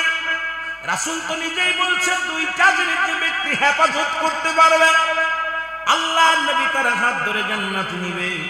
তার মধ্যে একটা হলো 2 গালের মধ্যবস্তু জিহ্বা, আর একটা হলো 2 পায়ের মধ্যবস্তু যেটা পুরুষ লিঙ্গ স্ত্রীলিঙ্গ। এটা যে ব্যক্তি হেফাজত করতে পারবে, আল্লাহ নবী তার হাত ধরে জান্নাতে নিবে। জোরে বলেন সুবহানাল্লাহ। আর একটু জোরে। এই 2টা কন্ট্রোল করার দরকার আছে কিনা? জোরে বলেন, কন্ট্রোল করার দরকার আছে কিনা? ও যুবক, করার দরকার। বান্দা বলবে আমি কালি পাইলাম, কালি পাইলাম, এখন আমি কলম পাইলাম, কালি পাইলাম, কাগজ পাবো কই? মানুষ ইন্তেকালের পরে 3 টুকরা কাপড় দেয় জানাজার নামাজ পড়ার আগে, বাবার ওই দাফন করার আগে। প্রথম কাপড়ের কাপড়টা টানদে খুলে নিবে, টানদে নিয়ে খুলে ডাকতে বলবে বান্দা এই নাও, লেখো, তুমি জলদি করে লেখো। সেকেন্ডের মধ্যে, মিনিটের মধ্যে সব লেখা কমপ্লিট হয়ে যাবে। জোরে বলো আল্লাহু আকবার। এবার বান্দার থেকে ওই কাপড়ের কাপড়টা টানতে খুলে নিবে, দ্বিতীয় আরেকখান কাগজ ধরা দিবে। এই কাগজটার মধ্যে দেখবে মুসলমান 60 বছর 50 বছর কত ওয়াক্ত নামাজ কাজা করেছিলাম, কত জায়গা কত বন্ধু বান্ধব নিয়ে গান বাজনা শুনেছিলাম, কত বন্ধু বান্ধব নিয়ে কত নারীর সতীত্ব নষ্ট করেছিলাম, কোন বান্ধব প্রেম করে কোথায় রিসোর্টে নিয়ে গেছিলাম, কোথায় অন্যায় কর্ম করেছিলাম, কোথায় সিনেমা দেখেছিলাম, কোনায় গানের প্যান্ডেলে গিয়েছিলাম, মদের প্যান্ডেলে গিয়েছিলে, জুয়ার প্যান্ডেলে গিয়েছিলে। বান্দা হাতের মধ্যে নিয়ে চিৎকার মেরে কান্দার বল ফেরেশতারা, এই সমস্ত কাম আমি করি না, এমন কোন অন্যায় আমি করি নাই। এবার ভিডিও ফেলে টান দিবে, টান দে বলবাম না এই দেখো এত মাস, এত তারিখ, এত দিন, এত বছর, অমুক টাইম, এই সেকেন্ড, এত সেকেন্ড, এত মিনিট এই কাজটা তুমি করেছিলে। বান্দা লজ্জা পেয়ে যাবে, লজ্জা পেয়ে বলবে বান্দা আল্লাহর ফেরেশতা এগুলো মধ্যে লেখাও না, আমি লিখতে পারবো না। বান্দা রে চিৎকার মেরে কান্না, বান্দা ডান দিক থেকে মাটিগুলো চাপ দিবে, এমন দিকে চাপ দিবে মাটিগুলো, ডান দিকের আড্ডিগুলো বাম দিকে চলে যাবে, বাম দিক থেকে চাপ দিবে, বাম দিকের আড্ডিগুলো ডান দিকে চলে যাবে। বন্ধু দিলের কান্ডা লাগা শোনো, বান্দা বড় চিৎকার মেরে কান্দে, কবরবাসী খবরে আজাব, কবরের চিৎকার দুনিয়ার প্রান্ত থেকে ওই প্রান্তের মানুষ শোনে নাও। পৃথিবীর সব প্রাণী বুঝতে পারে, একমাত্র মানুষ এবং দানব বুঝতে পারে না। যদি আপনার বিশ্বাস না হয়, আপনার বাবার কবরের পাশে একটা গরু বাঁধবেন, গরু বাঁধিয়া একটু আড়ালে দাঁড়ায় থাকবেন, দেখবেন ওই গরুটা রশি ছিঁড়াছিঁড়ি করবে, ওই গরুটা টালু মানু তাকাবে, চোখ দিয়া দর দর করে পানি ছেড়ে দিবে। যদি বিশ্বাস না হয়, আগামী কাল যে পরীক্ষা করবেন, আব্বা মার কবরের পাশে গরু বান্ধিয়া, ছাগল বান্ধিয়া ভালো খাবার দিবেন, দেখবেন গরুটা চারিদিকে তাকাবে আর চোখে পানি ছেড়ে দিবে, শুধু দড়ি ছিঁড়াছিঁড়ি করবে আর টালু মালু তাকাবে। কারণ কবরে আযাব একমাত্র মানুষ এবং দানব বুঝতে পারে না, সমস্ত প্রাণী বুঝতে পারে কবরের চিৎকার। আর কবরের চিৎকার যে দুনিয়ার মানুষ শুনতে পারত, দুনিয়ার মানুষগুলো হাত ফেল করে মারা যেত। জোরে বলো আল্লাহু আকবার, আর একটু জোরে জোরে চিল্লায় বলা যাবে আল্লাহু আকবার। আমার ভাইয়েরা, আমার বন্ধুরা, এবারে এত দূরে এক একটা গর্জন মারবে, মাটির নিচে বান্দা চলে যাবে, আবার তার উত্তোলন করা হবে। এইরকম আঘাতের পর আঘাত করে জোর করে তার থেকে লেখা নেওয়া হবে, কত পাপ পুণ্যগুলো লেখা হবে। এবার যখন পাপের পাল্লা বেশি হয়ে যাবে, বান্দার গলার ভিতরে লটকায়া দিয়ে চলে যাবে বান্দা। নমান ফেরেশতা ডাকতে বলো গুড বাই, বিদায়। একটু পরেই তোমার কবরের ভিতরে মুনকার নেকির হাজির হয়ে যাবে, তোমার আমলনামাটা দেখে জান্নাত জাহান্নামের ফয়সালা হয়ে যাবে। বান্দা চিৎকার মেরে কাঁদবে, নমান ফেরেশতা রে আবার একা রেখে যাস না, আরে আমার পাপের বাগদা বাড়ি,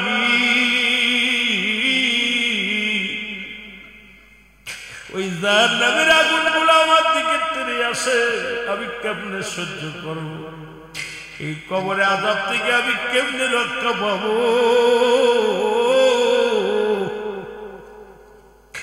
ফেরেশতা আফসোস করে বলবে, বান্দা তুমি 40 বছর, 50 বছর, 60 বছর হায়াত পেয়েছিলে রে বান্দা, তোমার জিন্দেগি সুন্দর করতে পারো না,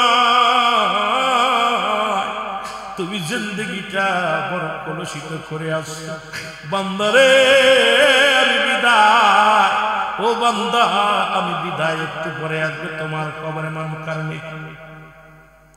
আমার ভাইরা, আমার বন্ধুরা, নুমান ফেরেশতা কবর থেকে বিদায়ের পর পরই চলে আসবে মুনকার নেকির কবরের ভিতরে, এসে দেখবে আপনার আমলনামাটা, নেকির পাল্লা বড় ভারী নাই, পাতলা, বদির পাল্লা ভারী। মুসলমান এবার কি করবে? ওই জাহান্নাম থেকে একটা দরজা খুলে দিবে, জাহান্নামের দরজা খুলে দিয়ে ডাকতে বলে, বান্দা এই কবরে রাত নাই, রাত আর সকাল আর দিন নাই, সকাল নাই, রাত নাই, দিন নাই, শুরু হবে কিয়ামত পর্যন্ত বাঁধন আবাদন চিরস্থায়ী থাকবা। এই কবরে জাহান্নাম থেকে অগ্নিকাণ্ড আসবে, সাপ বিচ্ছু আসবে, গজব যত আছে সব তোমার কবরের ভিতর আসবে। যে বান্দার আমলনামাটা ভালো হবে, জান্নাত থেকে একটা দরজা খুলে দিবেন, জান্নাত থেকে নিয়ামত পর্যন্ত কবরে শুয়ে ভালো ভালো মুসলমান শান্তি পাবে, আরামে ঘুমাইবে। বান্দা মুসলমান শুনে নাও, শুনে নাও, শুনে নাও। এই জন্য আমি আপনাদেরকে বলি, মুসলমান 1 নাম্বার বিপদ হলো মানুষের মরণ, 2 নাম্বার বিপদ হলো কবর। এই কবরে যেতে হবে, এর মধ্যে কোনো সন্দেহ নাই। জোরে বলেন ঠিক কিনা? এই হঠাৎ যদি যাই মরিয়া, পাড়া পড়শি বীর করিয়া, হঠাৎ যদি যাই মরিয়া, দেখিতে আসিবে সবে আমার মরা লাশ বলেন দেখিতে আসিবে সবে আমার দাদিয়ে কাটিবে কেহ যারের কাঁচা বাঁশ বলেন দাদিয়ে কাটিবে কেহ গরম পানি মশারি তলে কাপড় খুলিয়া সেজ বিদায়ের গোসল দিবে ডনিয়া ডনিয়া তিন টুকরা সাদা কাপড় অন্যরকম সাজ দাদিয়ে কাটিবে কেহ যারের কাঁচা বাঁশ বলেন দাদিয়ে কাটিবে কেহ হঠাৎ যদি যাই মরিয়া পাড়া পর শিবির করিয়া হঠাৎ যদি যাই মরিয়া দেখিতে আসিবে সবে আমার মরা লাশ বলেন দেখিতে আসি দাদু 2 নাম্বার বিপদ হলো মানুষের কবর আজকে অনেকেই মারা গেছে ওই কবর উপরে যে কুত্তা ছেলে পায়খানা করে কবর থেকে খেদানোর মতো ক্ষমতা নাই কবর উপরে যে গরু ছাগলে ঘাস খায় কবর থেকে খেদানোর মতো ক্ষমতা নাই তোমার ছেলে তোমার মেয়ে কতই না রং তামাশায় ঘরে বাবা মা ইন্তেকালের পরে 7টা হক এই একটা হকও আদায় করে নাই সন্তানেরা নাম্বার 1 তাদের জন্য মাগফিরাত কামনা করা নাম্বার 2 তাদের জন্য সব রেশানি পড়া নাম্বার 7 হলো সদাই সর্বদাই সময় করে করে বাবা মার কবরটা জিয়ারত করা আজকে আমাদের সন্তানেরা কবরের পাশে যায় না ও মুসলমান গতকালকে সিলেটের জমিনে আসলাম ওই সমাজান চাষনি রহমাতুল্লাহ আলাইহির মাজারে ঢুকলাম সিলেটের শাহজালালের মাজারটা জিয়ারত করলাম করতে যায় দেখলাম অসংখ্য কবরগুলো ভেঙে ভেঙে আছে ওই চাষনি রহমাতুল্লাহ আলাইহির মাজারে ঢুকিয়া দেখলাম অনেক বানরগুলো আছে আর এই কবরগুলো ভেঙে ভেঙে গেছে কোনো মানুষ কবরটা ঢাকার মতো মানুষ নাই আরে বাবা ওদের তো গার্জিয়ান ছিল ছেলে ছিল মেয়ে ছিল আপনজন ছিল কবরটা ভেঙে গেছে এই কবরটার উপরে মাটি দেওয়ার মতো মানুষ নাই এমন একটা দিন আসবে আমাদের দুনিয়া থেকে বিদায় নিব আমাদের সন্তানেরা কবরের উপরে দিয়ে একবারও কবরটা দেখতে যাবে না জিয়ারত করতে যাবে না কোন সন্তান যদি কবরের পাশে যায় ওই বাবা মার কবরটা ভাঙ্গা থাকতে পারে না মাটি দিয়ে বন্ধ করে আর ওই যে কবরগুলো ভাঙ্গা আছে বুঝতে আর বাকি না বাবা মারে বিদায়ের পরে আর কবর গোরস্থানে একদিনের জন্য যাই না ও যুবক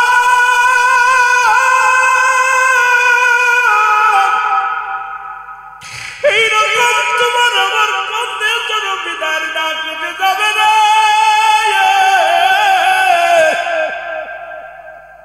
ওই অন্ধকার কবরে শুইতে হবে আল্লাহ ওই কবরে শোয়ার আগে আমাদের আমলটা তুমি আল্লাহ আমাদের গুনাহ মাফ করে দিও আমাদের জিন্দেগীর গুনাহগুলো মাফ করে দিও ওই কবর থেকে যেন আযাবের ফেরেশতা থেকে বাঁচতে পারি গো আল্লাহ আল্লাহ ওই কবর থেকে আমাদের জন্য বিপদ থেকে যেন উদ্ধার পাইতে পারি জোরে বলো না আমিন মুসলমান নাম্বার 3 হলো কিয়ামতের ময়দান 3 নাম্বার বিপদ হলো কিয়ামতের ময়দান ও যুবক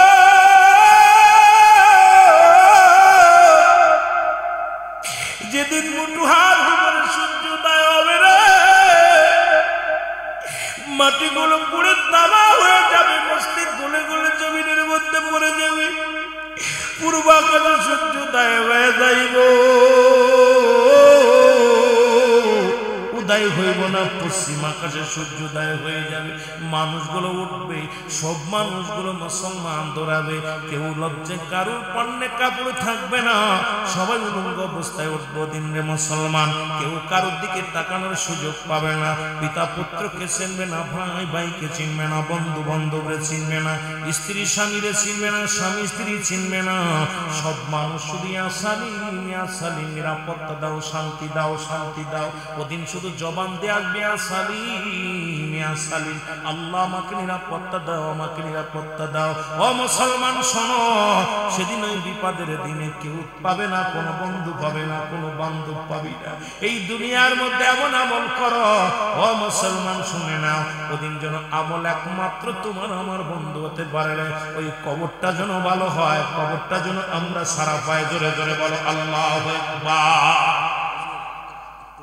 এ যুবক বলতেছিলাম, ওদিন যেদিন মুসিবতের দিন, 3 নাম্বার বিপদ বড় ভয়ঙ্কর, 3 নাম্বার বিপদ যাবে বড় ভয়ঙ্কর।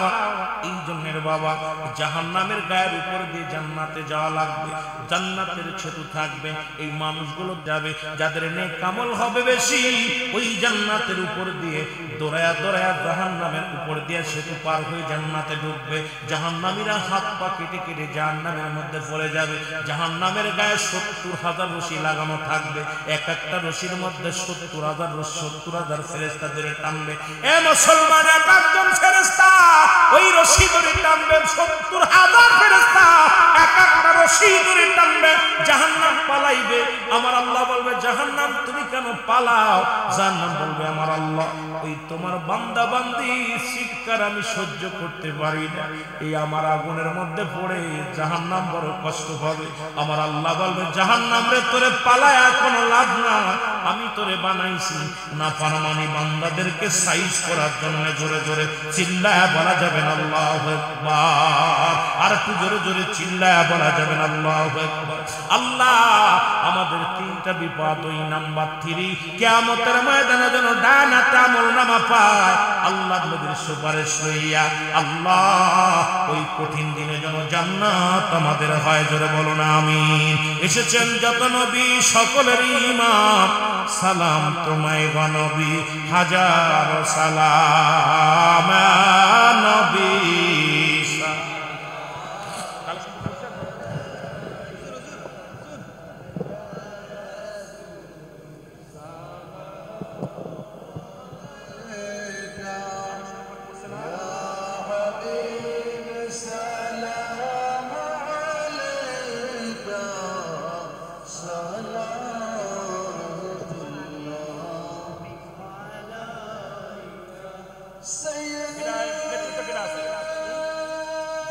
আলোচনা একবার করছে না, কি লাগবে কি লাগবে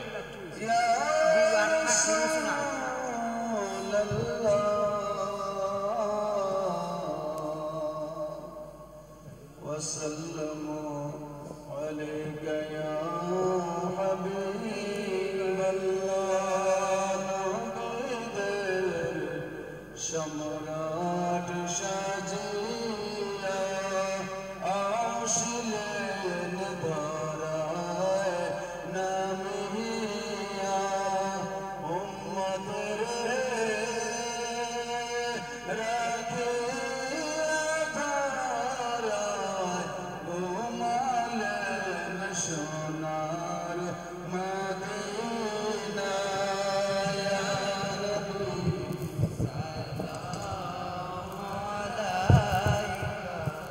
Ya Rasul, Ya Habib, salam alayka, salatullah.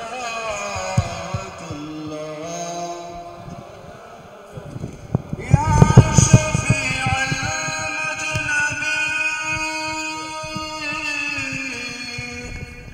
wa ya